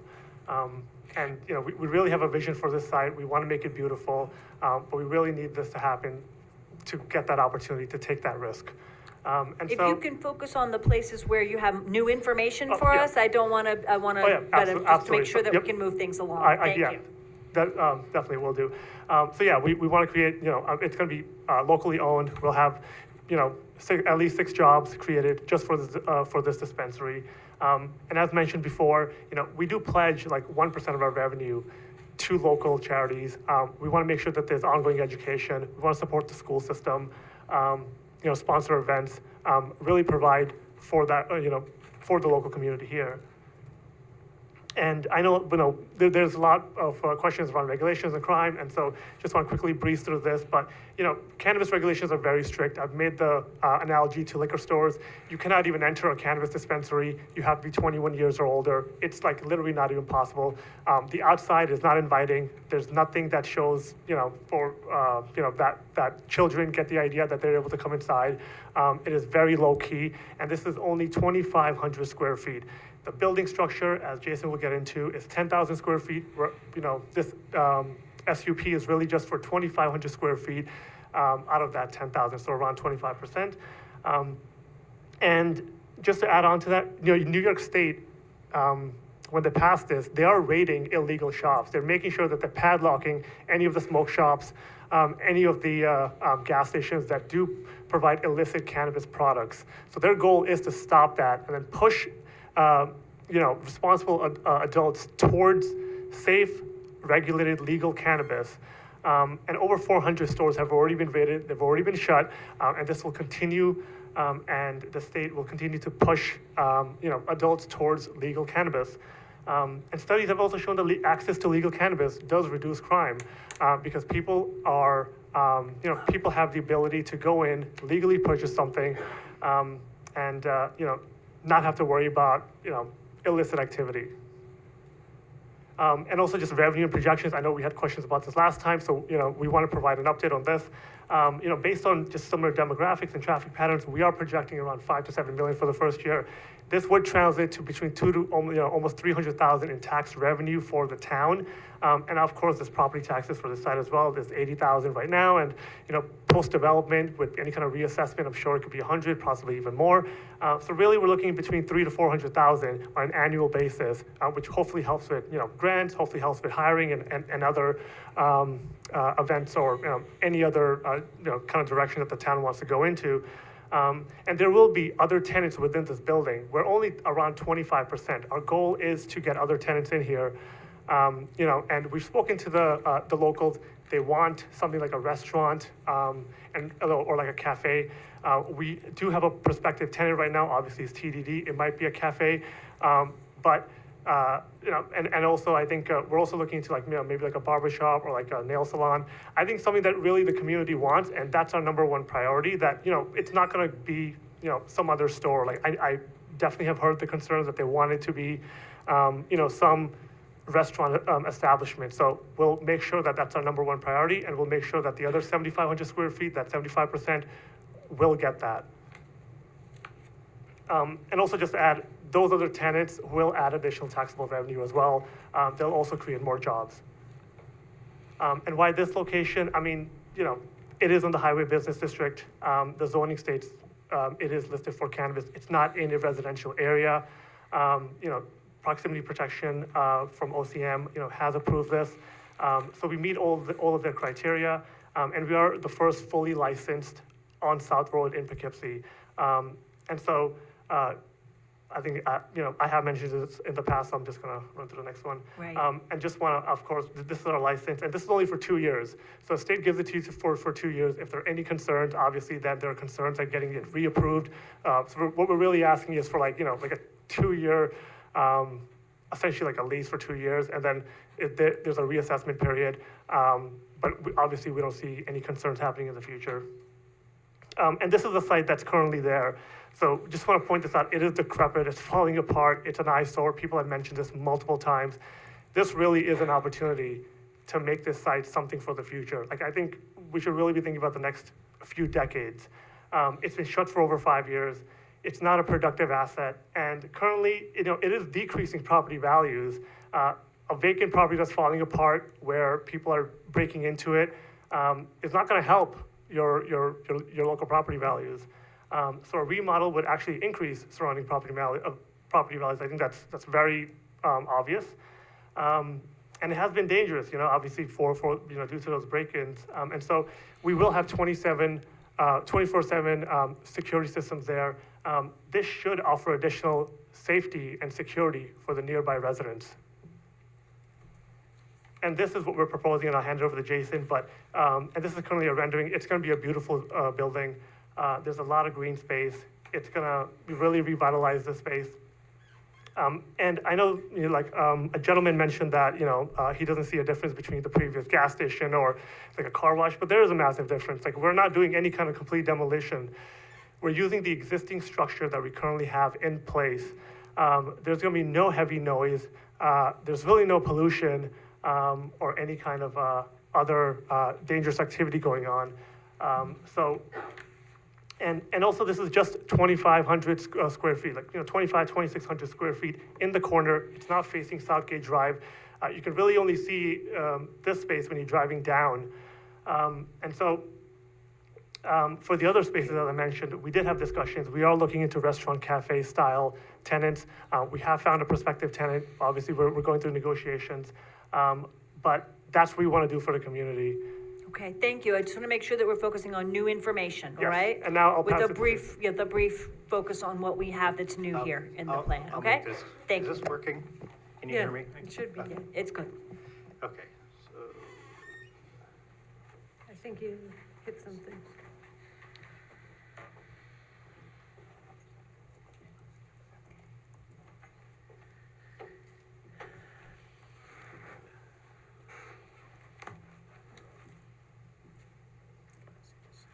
So just real quick, the existing site, as everybody knows, is this dilapidated building that's just, seen better days. It's had its day where it's flourished. But the site right now is, there's a lot, you see the dark grays, a lot of concrete, or blacktop, very little vegetation. What we're proposing to do is clean up the site. We want to add a lot more green space, organize the parking, so there's some rhyme or reason to the site. Make it look very attractive to Route 9, attractive as you're coming down Southgate Road. And I know there's been issues raised about traffic. We're proposing to the planning board to take the entrance on Southgate Road and turn that into a one-way. So you can only enter the site and not leave. I believe the issues in the past was traffic leaving the site and getting congested at that intersection. So that would make that site that you can only really come in and out next to Red Lobster. And the Southgate entrance would only be an in and not an out. Again, proposing a lot more green space, organized parking, and this is not going to be just a dispensary. This is going to be a shopping center. We're going to have, the dispensary is going to be on the north side, which is at the top of the diagram here, and there's going to be 3 other tenant spaces. So it's not just a dispensary, it's going to be a center. And just to show, I know security was an issue, so we can see the 4 tenant spaces that are being proposed and a blown up of the dispensary. So when you enter the dispensary, you come into a vestibule. That is where they check your ID to make sure that you are 21 years of age to get in. Once you're checked in, then you get buzzed in through a door into the retail dispensary. At that point, you can purchase your cannabis, your products, and then you leave out the front of the building. So you actually don't even go back through where you came in. So it keeps the flow of the traffic coming in and going out, and nobody can enter from the exit. So with that, what we're proposing is the front elevation's going to look like this, and this is a view from Route 9 coming into the site. The dispensary is on the right-hand side. We're keeping it very non-discreet, very clean. There's no advertisement of products or anything like that. And we're really focusing on the other 3 tenant spaces. This is a view closer up to what the dispensary would look like from the outside. Very discreet, clean, very modern.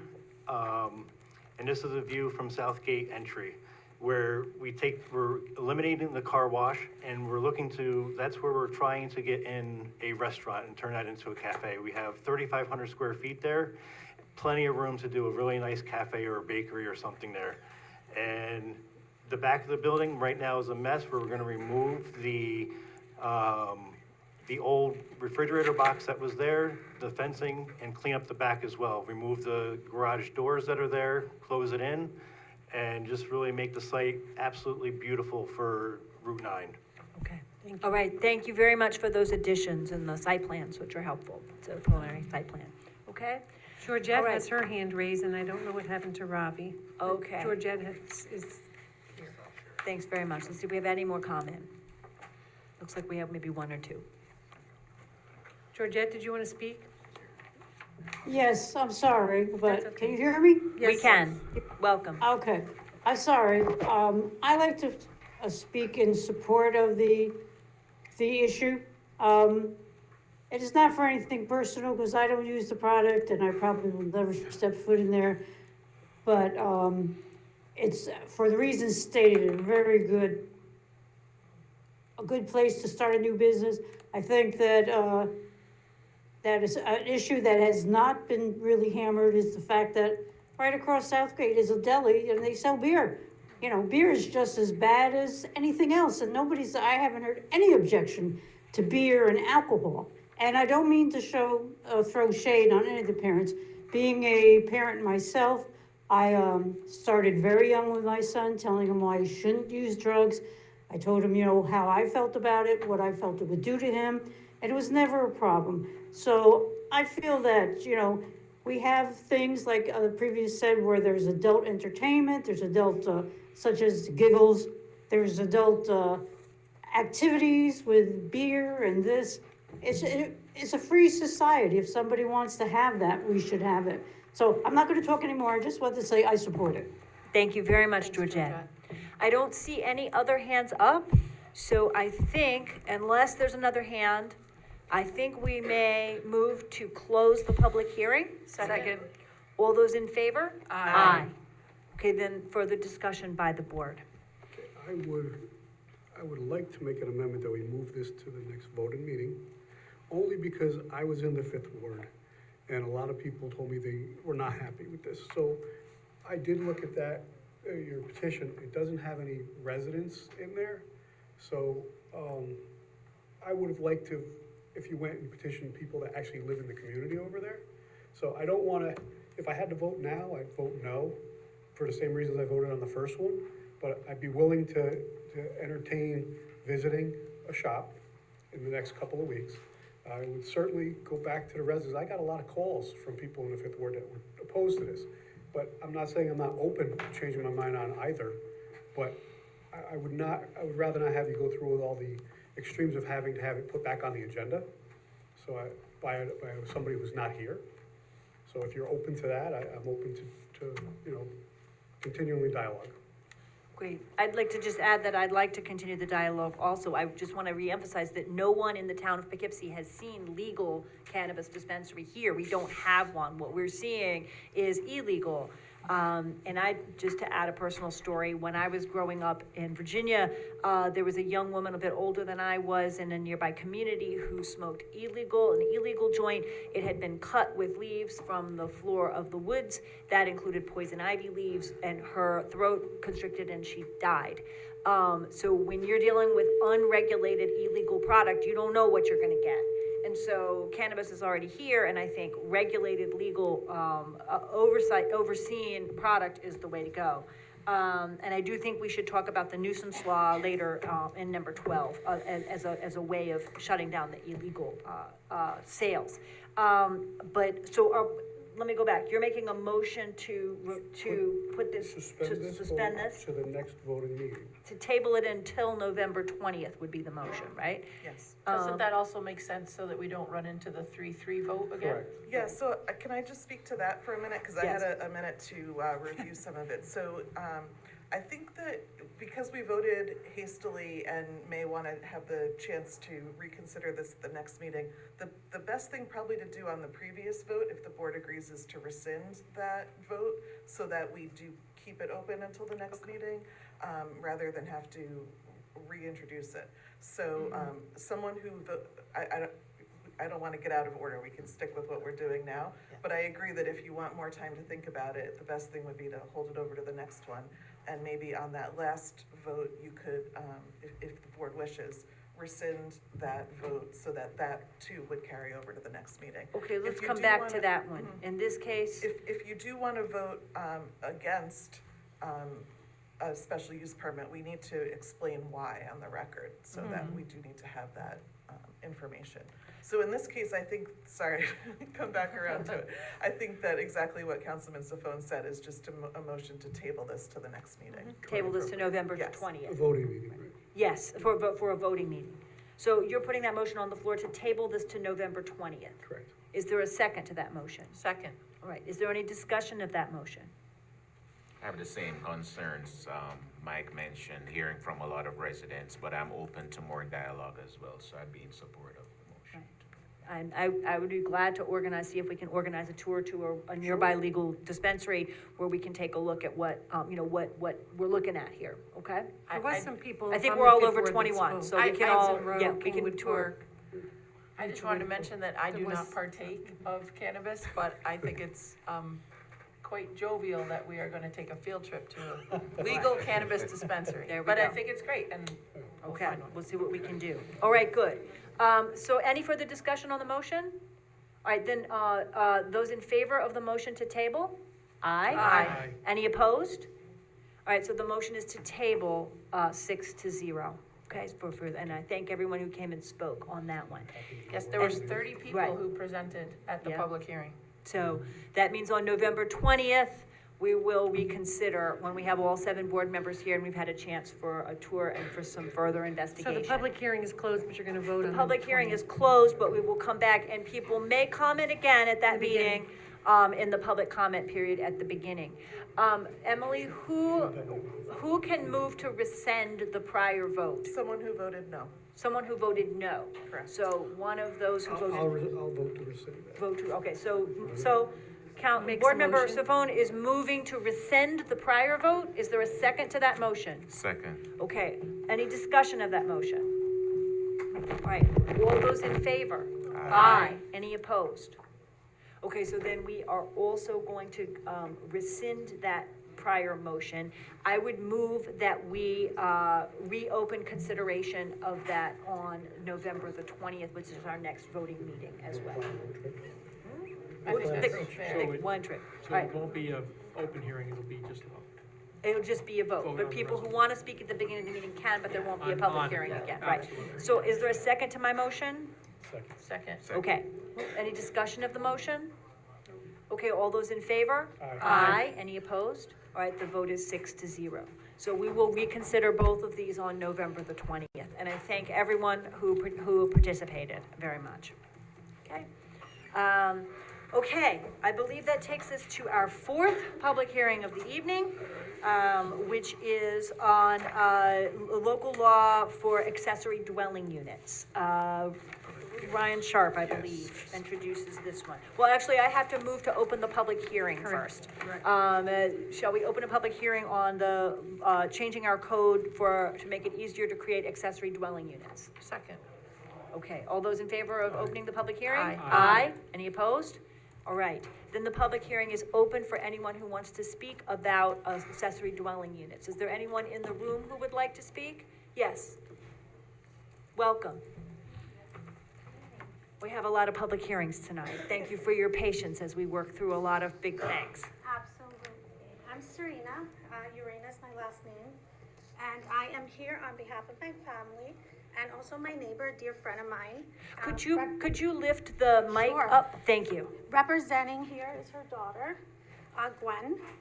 She was unable to make this meeting tonight, but it's very important to us because as many of you know that the rising housing in apartments and homes is a big deal now. You know, everything is more expensive, and it's important that us as residents, we're able to do accessory dwelling units within our homes. As of now, Kira Vu, she has 2 elderly parents, 80 years old. We're looking to have the board amend and make some provisions where we can have elderly people live in our homes with an accessory apartment or a garage that can be converted into an apartment in order to take care of our elders and also siblings, not just limited to siblings. However, there are sons and daughters and brothers and sisters that need places to live that are more affordable. And unfortunately, we have inflation. Families must be able to fulfill this need. And my request is that there are surrounding case law, there's code, there's jurisdictions within the surroundings, which is Pine Plains, Fishkill, Wappinger Falls, and other surrounding areas that allow dwelling units, eco lodges, like cottages that can be put within the lot. Also, I have code. I've emailed this to Rebecca Edwards to justify the reason why it should be amended. We have investors that come in and they build, they get tax codes, relief, and us as residents, we are also building our communities and neighborhoods, and we should have the same right to have apartment dwellings within our residents as long as there's square footage, as long as we within the perimeter of being able to fulfill this need, this crisis of housing for families, and also ways to support ourselves with insurance rising and our taxes, of course. We pay land taxes, we pay real estate taxes, we pay school taxes, and we have every right to have these expansions within our home. I have some concerns that I'd like to address. Some of the concerns that I do have is the fact that the surrounding areas allow these accessory units within the home or within the perimeter of the yard, what have you. But the concerns that I do have, that if you do amend this code, which is the 210-47, that it be allowable, whether it be attached or detached, that there be some boundaries in which in height, width, depth, what is the square footage? I'd like to know. I'm concerned whether my space is suitable for a family member, because there are limitations within my space, and I'm speaking not just for my space, but my friend, which has a 600 square foot garage that she needs to care for her 80-year-old parents. Okay, we can provide you with the specifics of the law, okay? All right. All right. Thank you very much. It's actually part of the packet for tonight's meeting, so you can look through it, but if you want to talk about the details, we can talk about it over the phone too, the specifics that you're concerned about. Okay? Okay, thank you. All right, thank you very much. It does allow ADUs in accessory buildings. Oh, very good. FYI. Yes. Yeah. Very good, okay. There's just Is there any setbacks, right? conditional- Right. Is there any conditions regarding lot size? There are some, and and then there are, you would have to get a zoning variance if it's too close to the neighbor's, property, right? That would not be allowed without a variance, approval from the zoning board. But let's go over the figures together. I can make sure that you see what is and isn't allowed. Is it just limited to family, immediate family? No. Okay. No, it's Okay, not. very good. Thank you. All right. Thank you very much. All right, is there anyone else here in person who would like to speak? Oh, all right, come on forward. Cindy, welcome.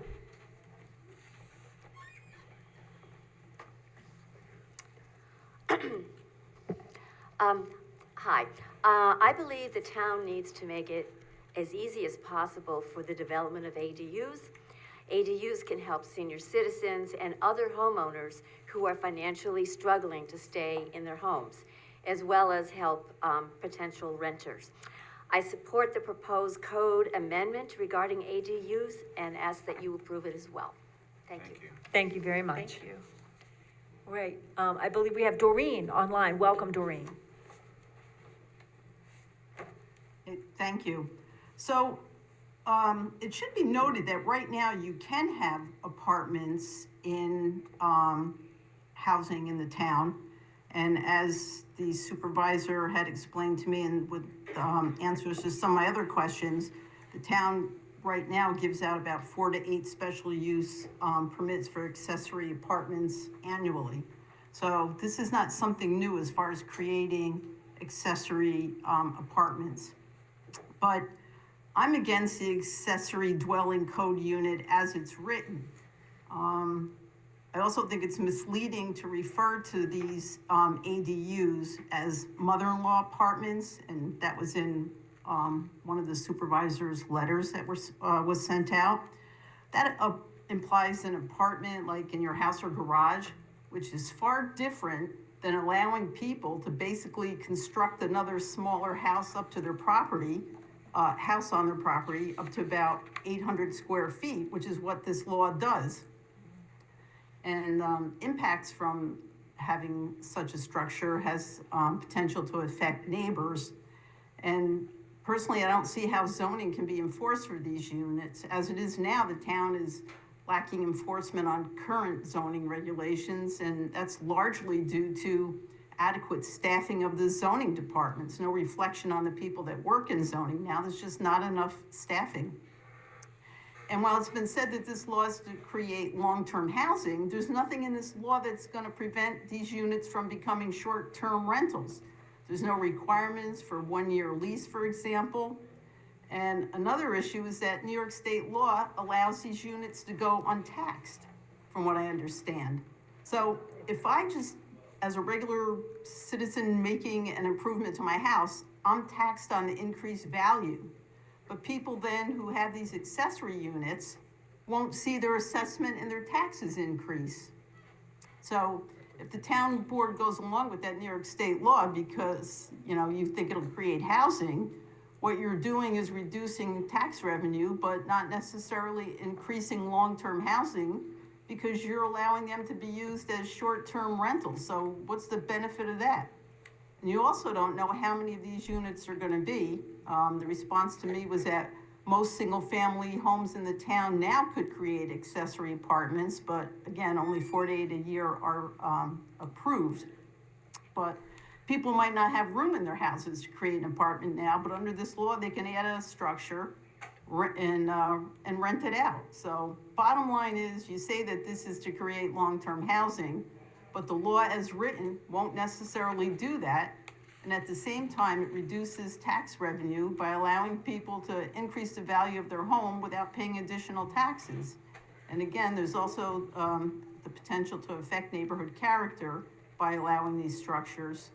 And you're really, in my opinion, allowing more short-term rentals with all the issues like noise, traffic, and safety that go along with them. So Okay. I think there needs to be some changes to the law as written. Thank you. Thank you very much. Trevor Rattle, welcome. Hi.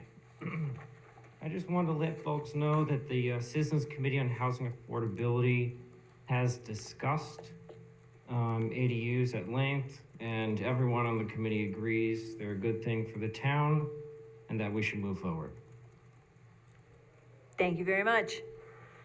Bradley Delmar, welcome back. Hello, welcome back.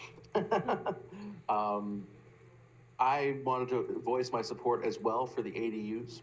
I do understand some of the concerns that Doreen brought up, and I think the town should consider, a separate proposal about short-term rentals. It is something that should be addressed in conjunction with this. However, I think at the moment, we need to get more housing supply into the town. It was touched on earlier that this would help seniors stay in this home. I'll touch on the other side. It'll help young people find their first place.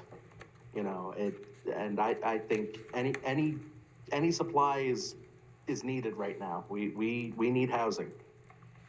So in other words, I would vote yes. Thank you very much. Okay, do we have anyone else? I don't see anyone else to speak on this issue. So I move to close the public hearing. Whoop. Let's not just close it just yet. If Doreen's correct, we're not taxing somebody who builds one? No, I think I was gonna correct that in the discussion. We could choose under New York law to not increase the assessment on such units. If we wanted to do that, to encourage people to build them in order to increase foster housing. But the law that we're passing now does not say that, to my knowledge. I don't think so. So these would, for the moment, be taxed like any other improvement to property. We could have a separate discussion about whether or not we wanted to reduce or waive in tax increases for those kinds of improvements in order to increase housing. On the STR issue, I think we should Doreen is correct, that's not addressed here. I think we ought to think about a lower cap on hosted, to create a cap on hosted short-term rentals. And I know we have that in the pipeline, but I think we haven't actually brought it to the board yet. We did, yeah, we introduced that and set the public hearing at the meeting that you were not Oh, here that's for, the meeting so, when I yeah. was sick, that's right. Okay, so we've set a public hearing think it's to next week, cap, the 20th, to cap the number of total hosted short-term rentals in the town at 10, I believe. The change to the local law would just be to allow you to set a cap, and then That's you right. could actually set the cap. Okay, once so you make right, that so change. we are setting ourselves up for a discussion of whether we want to limit the total number of hosted STRs in the town in order to make sure that a lot of these aren't created for Airbnbs. So, all right. So, but I want to close the public hearing if there's no one else who's going to speak, and then let's have the board discuss, okay? Second. All right, seeing no further comment, I move to close the public hearing. Second. All those in favor? Aye. The vote is 6-0, and then that opens board discussion of the resolution itself, okay? Okay, I think Doreen made some very valid points, and size is a little big. I mean, if we're doing an accessory dwelling, I lived in Cherry Hill and I had a 600 square foot apartment that was plenty big. 800 is kind of big. I mean, I'm not sure if that's the right size that we want, if we're looking for just one person, and two people could live in 600 square feet pretty easily, but if we're looking for an accessory dwelling, you know, your garage or add on a small addition to your home is fine, but it should be taxed. Anybody else want to speak? No, I mean, the taxability, would come in at the reassessment. So that's my belief. Right. Unless New York law allows us, if we so chose, to waive that, but this law doesn't propose that, so. No, yeah. so I agree with the proposal as it is. Okay. Any further comment? Yeah, and also short-term rentals don't avoid the hospitality taxes that they're charged too, so even if you do establish one, you still have to pay those taxes. Okay. So I just wanted to clarify that this sounds like a series of steps based on Doreen's observations, that this is a series, we passed this law to change the definition of accessory dwelling unit, then we can, on the 20th, look at the cap for short-term rentals. Yes. Set that, and then discuss the taxing and assessment value. That's right, if we wish to. We don't have to come Right. back to that issue, but we can. Okay. Okay. On the size issue, I would say that if the lot line, if the proposed dwelling is too close to nearby lots, then it's not gonna be allowed unless there's a, you know, the zoning board approves a variance. So I would say that this is more flexible for very large yards and very small yards. Some places are simply not gonna be able to put in something that's 800 square feet, but it gives some room and flexibility depending on the property. Yeah, and there's a very intelligent letter here from Dutchess County Planning about all those size restrictions, talking about, 80% of the homes are under 2,285 square feet, so we could look at that too. Yep. Because I'm sure it's up to, right? Up to, exactly. Up to 800 square foot. And to clarify, these ADUs, they're called something a little different, but they're allowed now. You just need a special use permit from the planning board, which the planning board, I believe, was finding was sort of a process of just checking boxes. So it wasn't, the idea is that we could skip that step by just making them permitted without going to the planning board. Okay. Okay. Streamlining. If there's no further discussion? I was Okay. also sold on the purpose, responding to increasing housing costs, changing family needs, smaller household, while supporting more efficient use of existing infrastructure, so I'm fully supportive. One of the things that's good about this that I believe one of the speakers said is that it enables us to create some more housing in a very gentle kind of way. One person on a street adds, an ADU, and also that the income comes to the pockets of current homeowners, right? It gets money into people's hands rather than, big, large-scale developments, so. Okay, then if we're ready to vote, all those in favor of this code change? Aye. Any opposed? Okay, the resolution carries 6-0. Okay. I move to open public hearing number 5 of the evening. Did we actually move and second this? We didn't I actually. need to read it, right? Yeah, Did we? I Did we never moved and seconded the proposal itself? We were still on the public, okay, all right. Let's back up then. We voted without introducing it. Right, so let me do that Mr. quickly. Sharp. Resolution 4, be it resolved that the town board of the town of Poughkeepsie, pursuant to a duly noticed public hearing held on November 6 at 7 p.m. at the town hall, does hereby adopt a local law amending Chapter 210 zoning to amend the regulations of accessory dwelling units on single-family properties, and that the proposed local law is annexed hereto as Exhibit A and incorporated herein as if residing verbatim. The town board has previously declared its intent to act as lead agency under the New York State Environmental Quality Review Act and does declare said action to be a Type 1 action under the New York State Environmental Quality Review Act, SEQRA. The town board has reviewed the long environmental assessment form prepared by the Director of Municipal Development and hereby determines that the adoption of the hearing code amendment would not have a significant adverse effect on the environment.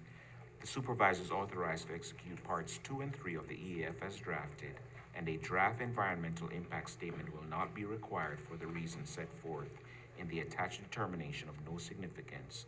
A negative declaration is hereby issued A written recommendation was received from the Dutchess County Department of Planning and Development dated October 16th, stating that the proposed code amendment is a matter of local concern. A written recommendation dated October 18th was received from the Town of Poughkeepsie Planning Board. Said board conveyed a neutral recommendation with comments of the town board regarding adoption of the herein zoning amendment. The local notice of public hearing was posted on October 18th and published in the Poughkeepsie Journal on October 24th, 2024. The town clerk notified the clerks of the surrounding municipalities of the public hearing pursuant to GML 239M. That said local law shall take effect immediately upon filing with the Secretary of State. So moved. Second, okay, we had lots of seconds. Okay, we already discussed, so maybe we can move to a vote. All those in favor? Aye. Any opposed? The resolution carries 6-0. Thank you very much. Okay, and now I move that we open public hearing number 5 of the evening, concerning, allowing, in the appropriate zones, composting and mulching businesses in the town. So moved. Second. Okay. All those in favor? Aye. So the public hearing is opened. Is there anyone who wants to speak on, making it possible for composting and mulching businesses to open in the town? Seeing none, mulch and compost being not quite as interesting or lively a public topic as cannabis, I move that we close the public hearing. Second. All those in favor? Aye. Anybody opposed? Okay, then, let's discuss this. I want to wait for Town Board Member Reuter to return. Can I read it first? Oh, yeah, we Let gotta me read introduce it. him. All right. Be Yeah. resolved, the town 5 board. hearings is too much. Yeah, be resolved, the town board of the town of Poughkeepsie pursuant to a duly noticed public hearing held on today, November 6, 7 p.m. at the town hall, hereby to adopt a local law, Town Code Chapter 171 Solid Waste and Chapter 210 zoning to allow composting and mulching facilities as types of recycling businesses. And be further resolved, the proposed local law annexed hereto as Exhibit A and corporate herein read verbatim. The town does direct said local law be spread across the record as if it had been in fact read verbatim. Be further resolved, the town board previously declared its intent to act as lead agency under the New York State Environmental Quality Review Act and does declare the same action is a type 1 action under the New York State Quality Review Act. And be further resolved that the town board reviewed the long environmental assessment form, which adopted hereby code amendment would not have an adverse effect on the environment. Supervisors authorized to execute part 1 and 2 of the EAF that was drafted, and the draft environmental impact statement will not require for reasons set forth in the attached declaration. Be further resolved that written recommendation was received from the Dutchess County Department of Planning and Development dated October 16th, stating this is a matter of local concern, and a written recommendation dated October 18th, 2024 was received from the Town of Poughkeepsie Planning Board, conveying a neutral recommendation. And be further resolved that the legal notice of public hearing was posted on October 18th and published in the Poughkeepsie Journal on October 24th. And be further resolved, the town clerk notified the clerks of surrounding municipalities of the public hearing pursuant to GML 239-M. And be further resolved, said local law shall take effect immediately upon filing with the Secretary of State. So moved. Second. Okay, thank you, Ann. Okay, so any discussion of this? All right, so we are in favor of more mulching and composting, no concerns about those businesses in appropriate locations. All those in favor? Aye. Any opposed? The resolution carries 6-0. Okay, that carries us to resolution 6, no more public hearings tonight. And some of these are quick. We're gonna open up the floor for any comments. Oh, we should open up the floor for any comments on other issues on the agenda. My apologies. Thank you, Ann, for keeping me straight. I propose to suspend the rules for comments for up to 3 minutes on any other issues on the agenda that we're discussing tonight. So moved. Second. All those in favor? Aye. Aye.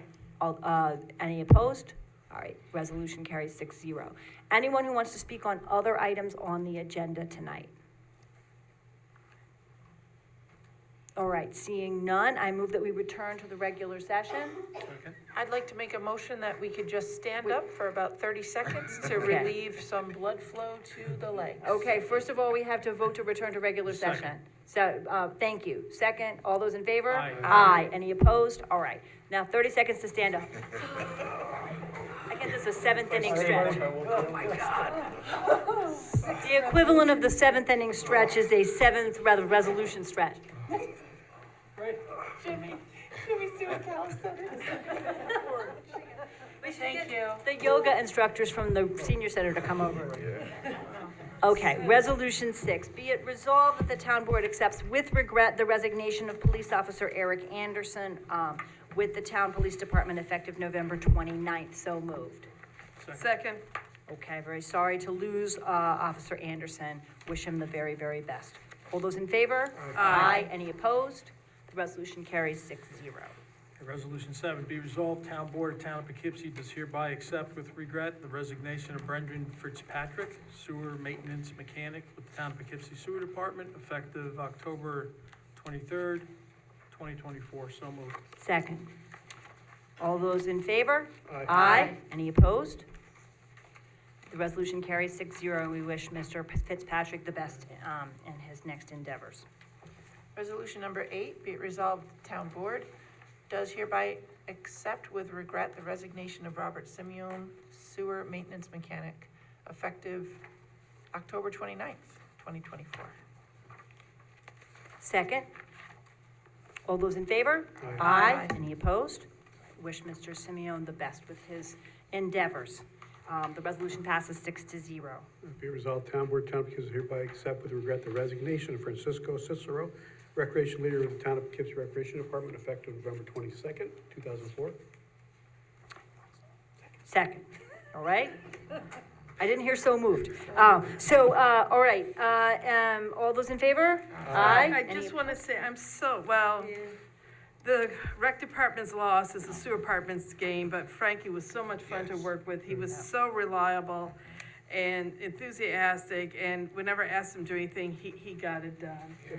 I'm really, really gonna miss him. We're gonna see. But we'll see him, right? It's great. I mean, it's Turn the page. Yep, resolution 9 and 10 go together, and Frankie is looking for a change of environment and new adventures and new challenges. So, but we thank him very much for all his work. All those in favor? Aye. Any opposed? All right, the resolution carries 6-0. All right, resolution 10. Be it resolved that the Town Board of the Town of Poughkeepsie does hereby appoint Francisco Cicero to the position of sewer maintenance mechanic with the sewer department at the salary grade 6, step 3, at $26.87 per hour, effective November 25th, 2024, which appointment shall be subject to a probationary period as described by the rules for the classified civil service of Dutchess County. Be it resolved that the town supervisor or her designees are authorized to execute and file all documentation required by the Dutchess County Department of Human Resources in connection with this appointment. So moved. Second. Okay. Any further discussion? All those in favor? Aye. Any opposed? All right, the resolution carries 6-0.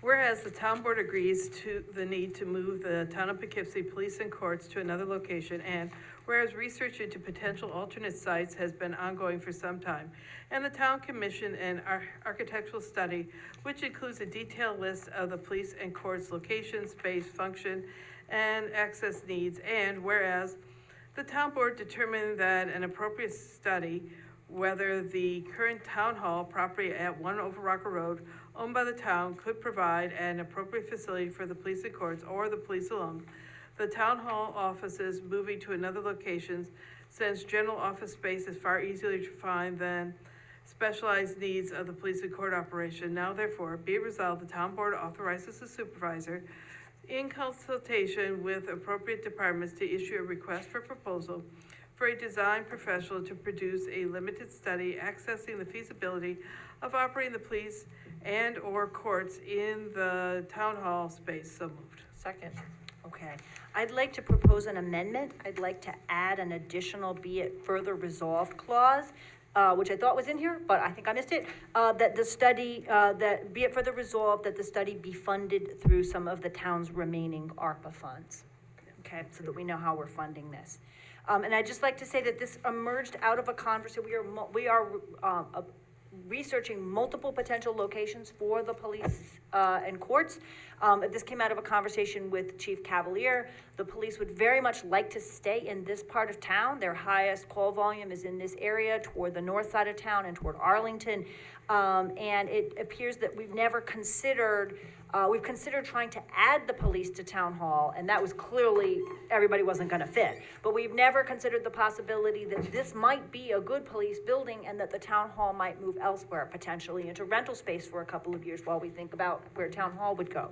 I think we can do a pretty quick yes or no study because the current uses of the police and courts have already been studied and, you know, square footage is known. We own this building, we have plans, we can just sort of say, does A fit into B? And take a look and see whether this would be a possibility. I would like to make, well, we have to vote on your amendment. Okay. I could vote on that, and then I have an amendment.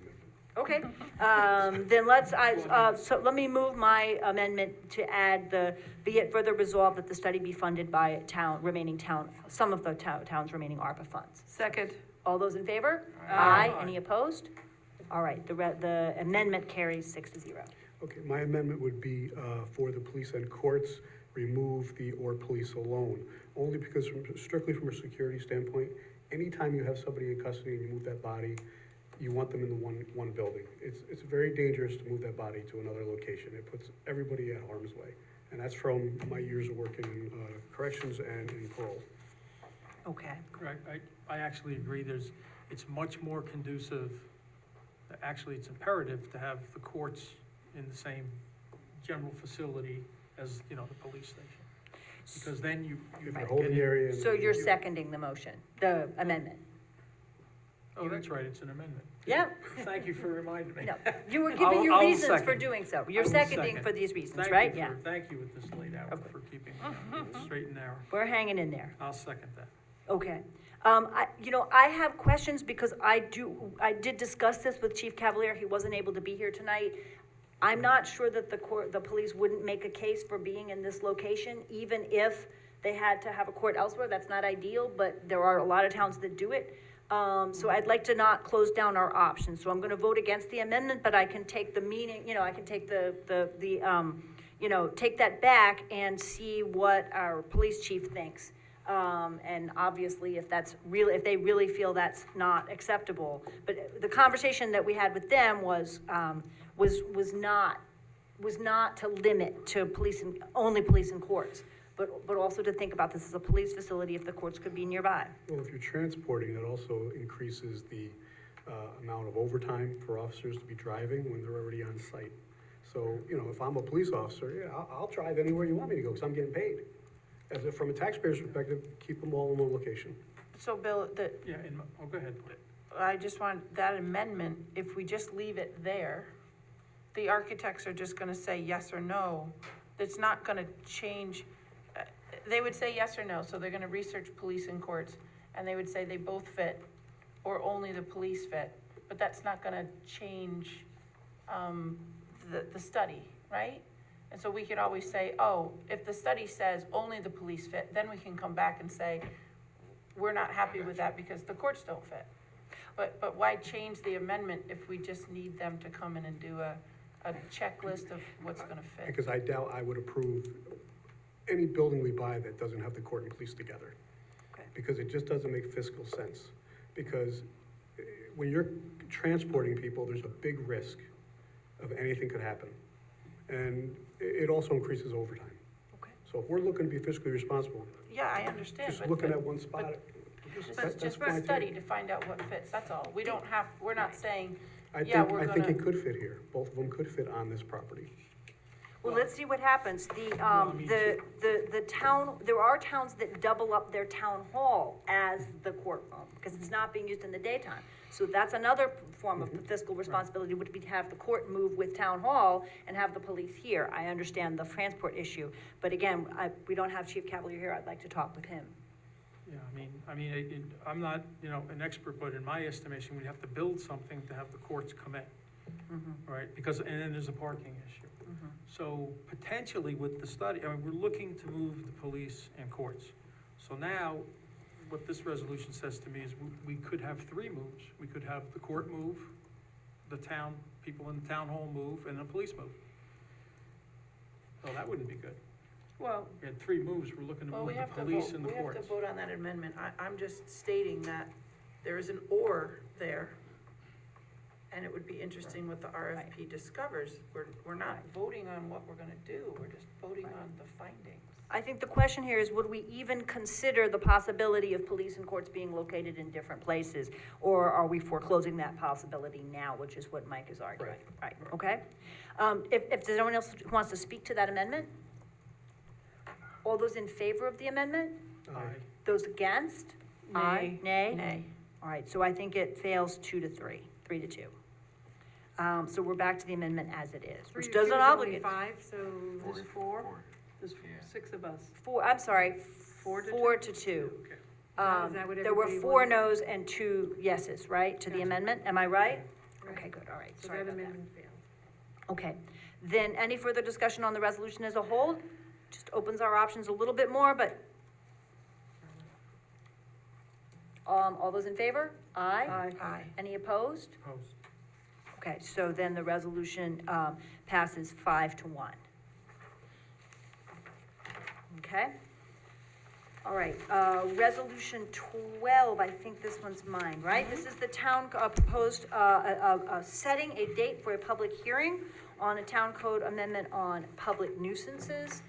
This is what we discussed earlier as a method to, address unwanted types of illegal businesses, including those selling illegal cannabis, including, illegal sex work, including other things that could happen in the town, and we want to make sure they're not happening here. And the most effective way to do so is to make it possible to shut the business down for a year, board up the property by reaching the property owner if necessary. So we're setting a public hearing of December 4th to consider that law, which goes along with this shift toward trying to shut down illegal cannabis and any other illegal activities and move toward legal regulated activities.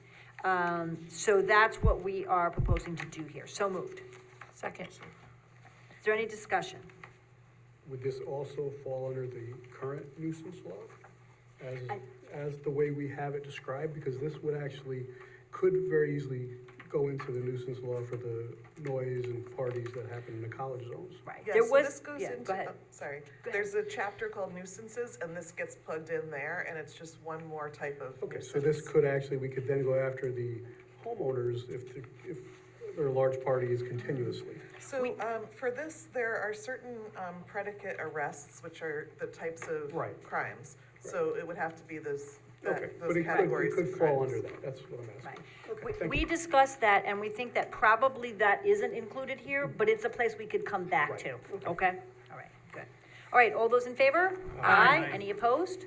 All right, the resolution carries, 6-0. Okay, resolution 13, pursuant Town of Poughkeepsie's zoning code, section 210, 501.1, an unhosted short-term rental as a principal commercial shall be allowed only after granting of a special use permit by the town board.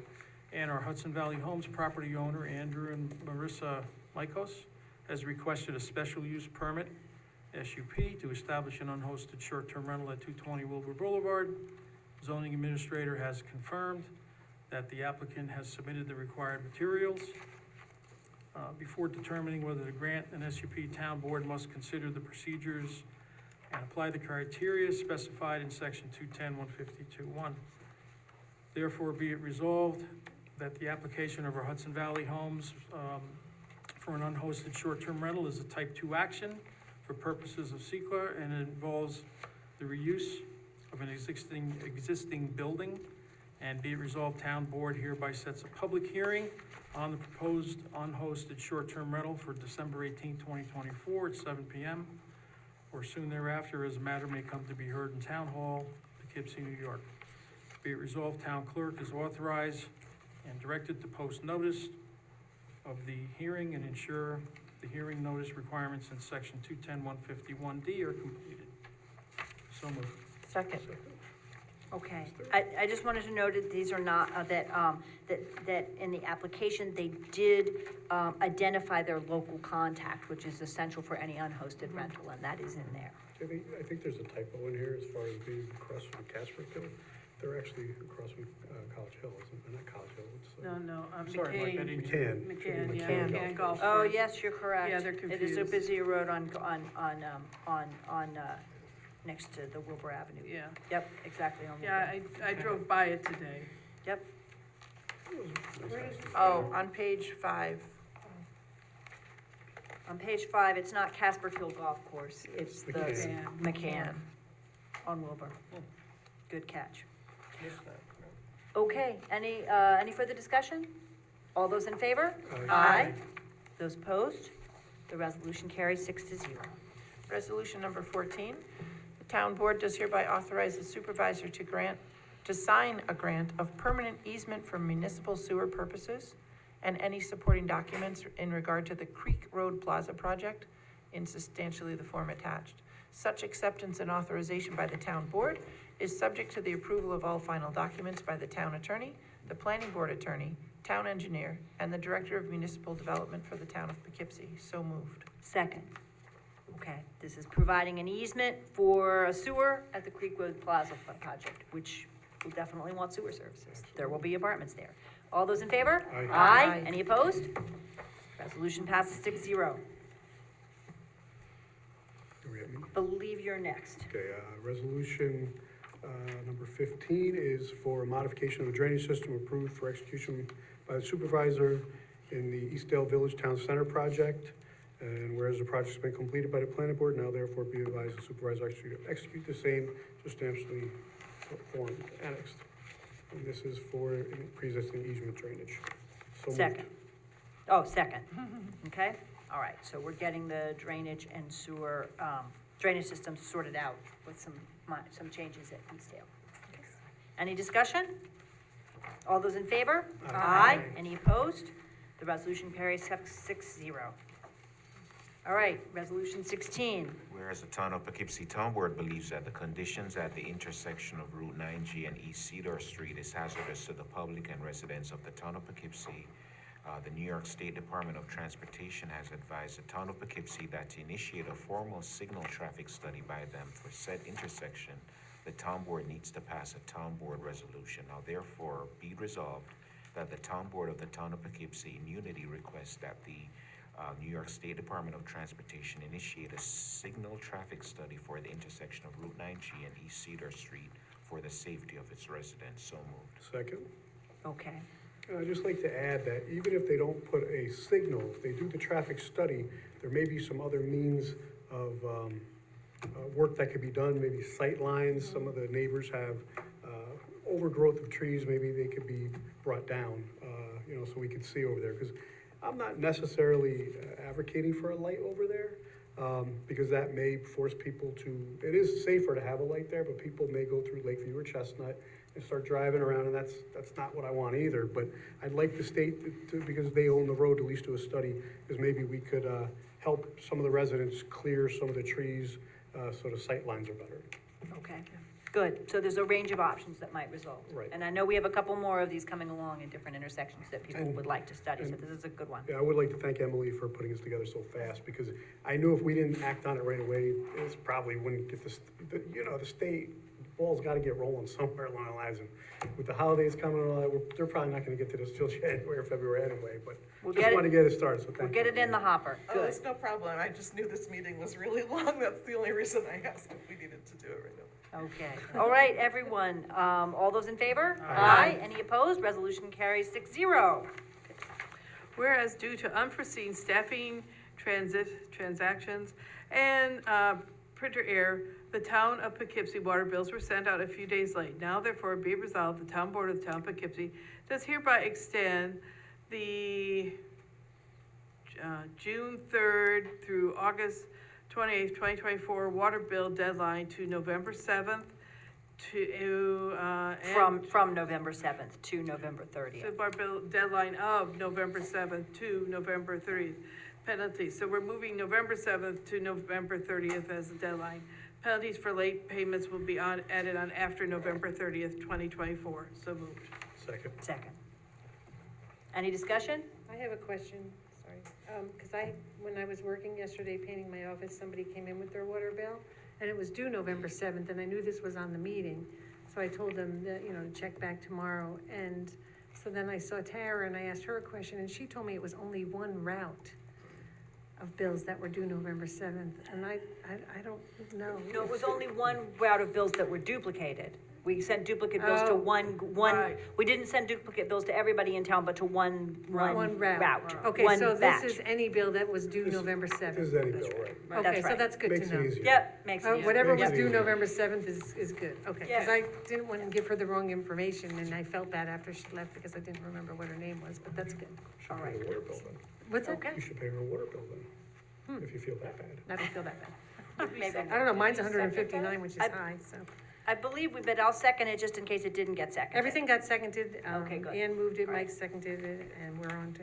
Are we good? Yep, you just have to pass it. All those in favor? Aye. Any opposed? All right, resolution carries 6-0. Thank you, everybody. And we're working to make sure that doesn't happen again. Resolution 18.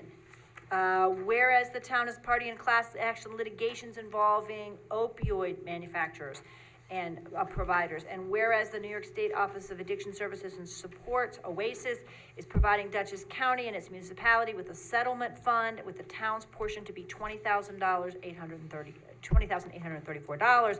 Now therefore be it resolved that the supervisor and attorneys are authorized to execute all necessary documents to opt into this settlement. So moved. Second. All those in favor? Aye. Any opposed? Resolution carries 6-0. Sorry, if anybody wants to stop and do discussion, wave at me. I don't want to move too But fast. just a real quick question, what can this money be used for? This money, I believe, is restricted, like others, for Education. something having to do with, Oh, I see, with education. education Preventive. or treatment, right. And, Okay. our tentative plan, and I think that might come back to the board, would be to use any opioid settlement funds to continue and sustain the position that was created for Right. someone to ride with the police. right. Because we really only have about 1 year of funding for that. That makes And sense, that yeah. way we could keep that position going, and there's no time limit on the use of these funds, so we can stash them and use that for that in the future if we want to. Okay, all those in favor? Aye. Any opposed? Resolution carries 6-0. I think we just did that twice, but anyway. That's okay, we're good. Twice is better than not at all. Okay, resolution 19. I got Mr. it. Bruder. Which are, these tax certiorari settlements are like magnets. I always have to read these resolutions. They get stuck in I'm your. always, I'm you always love the them. one that has to comment, but I have to read them, so anyway, but this has to do with one we did before, so. Resolution 626-7 of 2024, the town board approved tax certiorari settlement in the matter of MRC Poughkeepsie, LLC GMS, and 2750 South Road, which is the Holiday Express, I believe. We've received an amended consent order and judgment, which now includes assessment for 2024, that the town board, town of Poughkeepsie hereby authorizes settlement, tax certiorari proceedings instituted by MRC Poughkeepsie and 2750 South Road Holdings on property located in the town of Poughkeepsie and designated tax grid for assessment years 2022, 2023, and 2024, as shown on the attached consent order.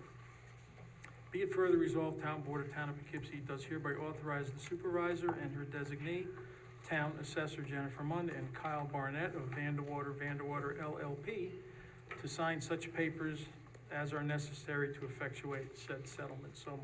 Second. All right, discussion? There appears that the Spagdale School District has to make a payment back. Is that correct, what I read? I believe that's correct. And they're okay with it? I Yeah, mean, I don't believe that we got an impact statement on this. We did. Yeah, we did, it's, Did Just we? got it today. Yeah, it's. Oh, like, I no, missed it. Yeah. Oh, no, it's here, it is here, it's sitting right, you Yeah. you added it to the packet. Yep. Now I remember, it's just not attached. Got it. Okay, I believe that is correct, yes. So, right, so same comment as I always have. So I know that this, I believe, I've heard this hotel is booked. So I don't understand, the reason for the 9% 2023 assessment increase of $658,000, and then the court's decision for a 35% reduction of $2,816,000. So, I mean, it's I a, mean, it's you a know, court decision, right? It's I not, understand it. it's not ours. The property sought tax relief and took it to court, and this is where we ended up. And I think Kyle and Jennifer did their best, as they usually did, to sort of defend the But- town's interests, right, so, but the good news is that the town does not have to retroactively pay, that's right. which is a good, deal and settlement. However, we're down another, we're down like 20 million plus for the year on these Yeah. cases, so we'll have to make it up somewhere. All right. But if I vote against it, it doesn't matter. That's in total value, right? No, total assessment. Total Yeah, assessment. Assessment, not tax, not tax. not Not tax tax dollars. dollars. We're not I was gonna say, missing wow, $20 million. That's No, just no. in the amount, that's the amount of taxed value that has dropped, right? Okay, Right. good. Yeah, good, okay. So anyway. that, Not good, but- Because we have to, the alternative is to go to court, so. Right, exactly. For And then nobody's trial. weighing what the costs are to do that. Okay. Is that the amount that's been reduced or the net? I mean, I just wanna make sure it's clear for the public, because there's I think he things coming tallies up. on the tax rolls all the time too, right? There's increases in them. Yeah, That's right. Is that your tally for all the tax I'm looking certiorari at the from court January? decision. Yeah. so Yeah, Oh, I'm looking at yeah, the court but decision. The you're- 20 million, is that this one? So No. in 2022, the reduction was 2,158,000. 2023, 2,816,000. 2024, 2,613,000.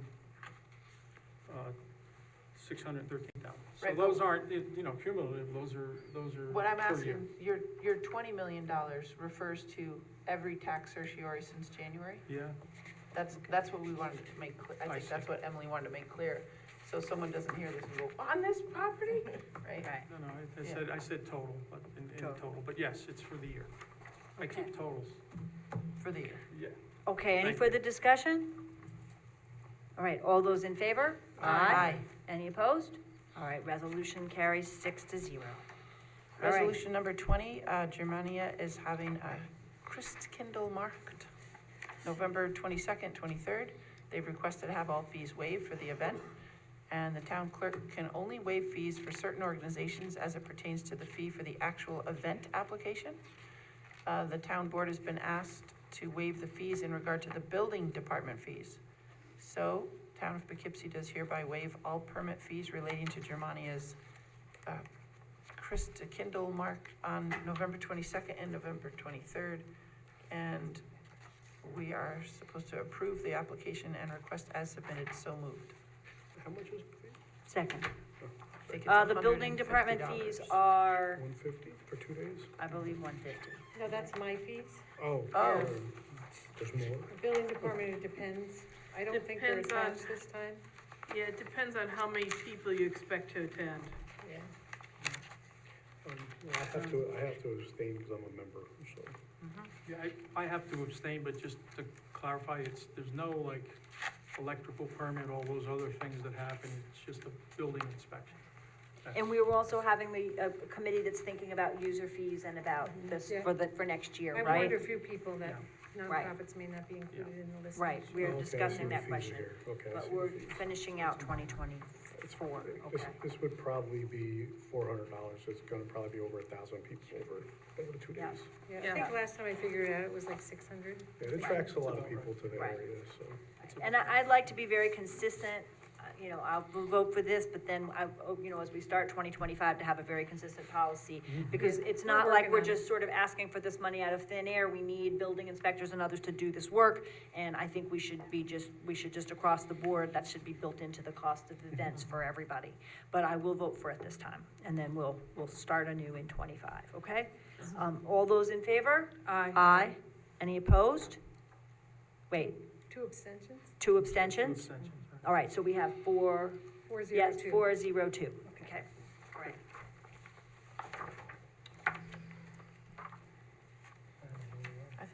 Mike. Okay, whereas the town board, town of Poughkeepsie, has received an application submitted by Bonnie Dupree on behalf of Fourfold Markets to hold a farmers and market makers market event at Stanley Still Park, 80 Jackson Road in town of Poughkeepsie on November 10th. We're on number 21, we skipped one. We did? Hold on. It's all good. Late. Yeah, Like, okay. wait a minute. the holiday festival. All right, I holiday. know, we all want to be done. Well, no, I got stuck, I'm sorry. That's all right. Be resolved, the Arlington Business District is hoping to hold a holiday festival on Saturday, December 7th, between 12 and 5 p.m. And the application requests the closure of LaGrange Avenue, and from Raymond Avenue to 12 LaGrange Avenue, just before the entrance to the parking lot from 8 to 6 for the Holiday Festival Shopping Village. And more activities are taking place on the lawn of the Garden Art Space at 46 Raymond Avenue. They hereby waive the provisions of the noise ordinance regarding the holiday festival between the hours of 8 a.m. and 6 p.m. on December 7th. Let's see. And they also were requesting that we waive all permit fees relating to the holiday festival on December 7th pursuant to the request of the Arlington Business District that was submitted on October 29th. So moved. Oh, Second. There's a certificate of liability as well, naming the town as an insured. So moved. Naming the town. Okay, good. Second. All right, any discussion?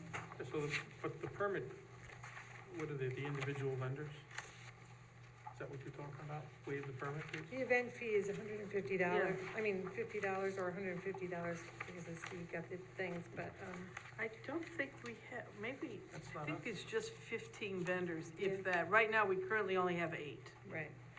so it would be just the $50 fee. Oh, no, excuse me. And again, we'll be. 75? We'll be looking at this again next year. Yep. Yeah, because it's definitely gonna be less than 15 vendors. Yeah, okay. Also, All it's the 125. Any further discussion? Everybody good on this one? Yes. All right, all those in favor? Aye. Any opposed? All right. Resolution carries 6-0. All right, Resolution 22, whereas the Town Board of the Town of Poughkeepsie has heretofore received an application submitted by Ebony Dupree on behalf of Fourfold Markets to hold a farmers and markers market event located at Stanley Still Park, 80 Jackson Road in the town of Poughkeepsie on November 10th, November 17th, and November 24th, 2024.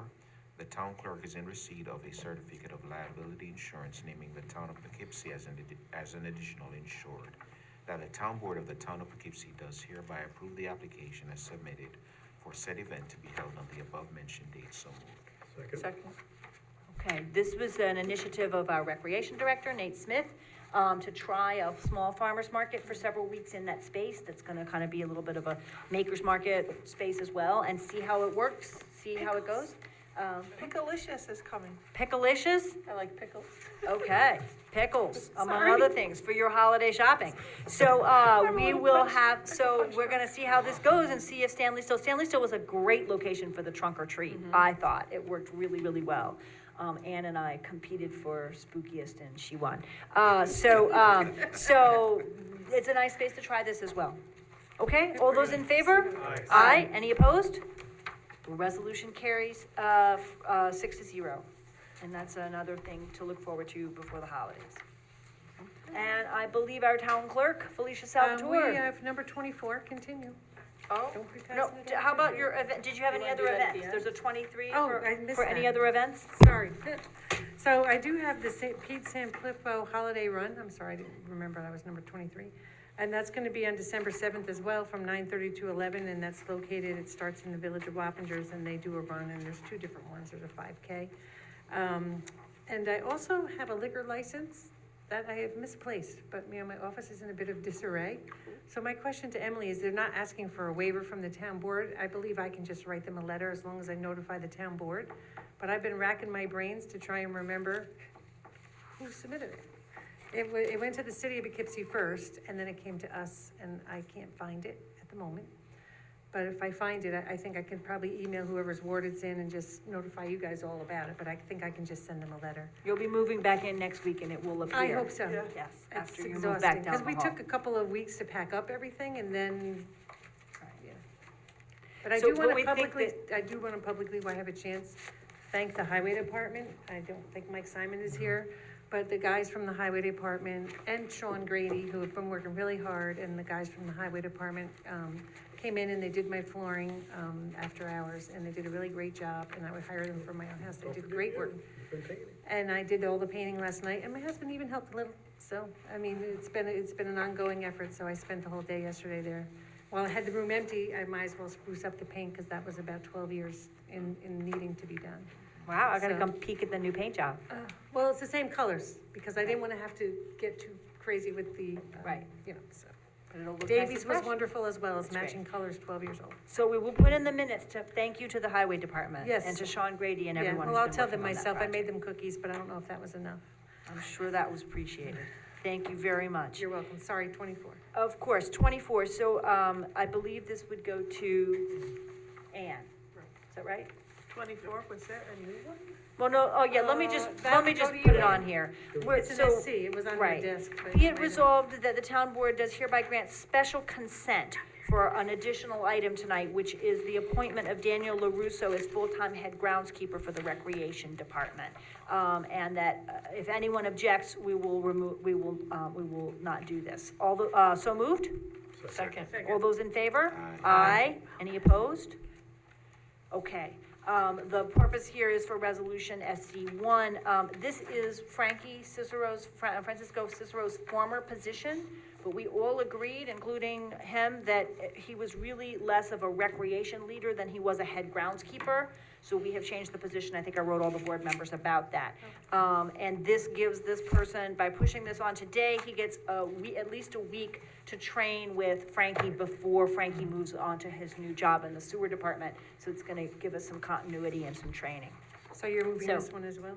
So this was 6-0, so I'll just move this one and we'll get it done. So, be it resolved that the town board of the town of Poughkeepsie does hereby appoint Daniel LaRusso to the position of head groundskeeper with the Recreation Department at a salary grade 7, step 1, $26.87 per hour, effective November 12th.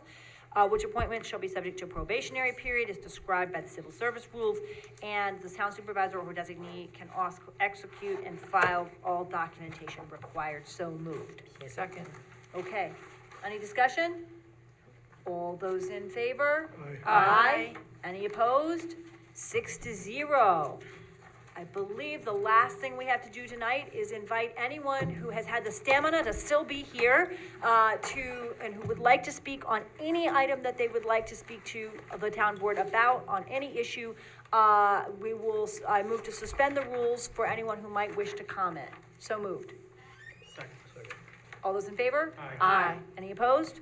Okay, the rules are suspended for anyone who may wish to speak to us on any other issue.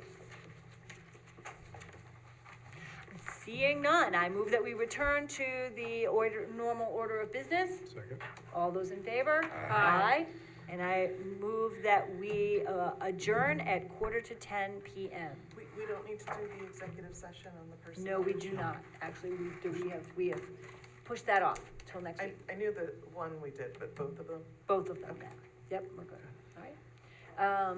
So I move to adjourn at 9:45. Second. All those in favor? Aye. Aye. Any opposed to adjourning? Excellent. 6-0. Have a great night, everybody. Thank you very much. So nice. I was asking.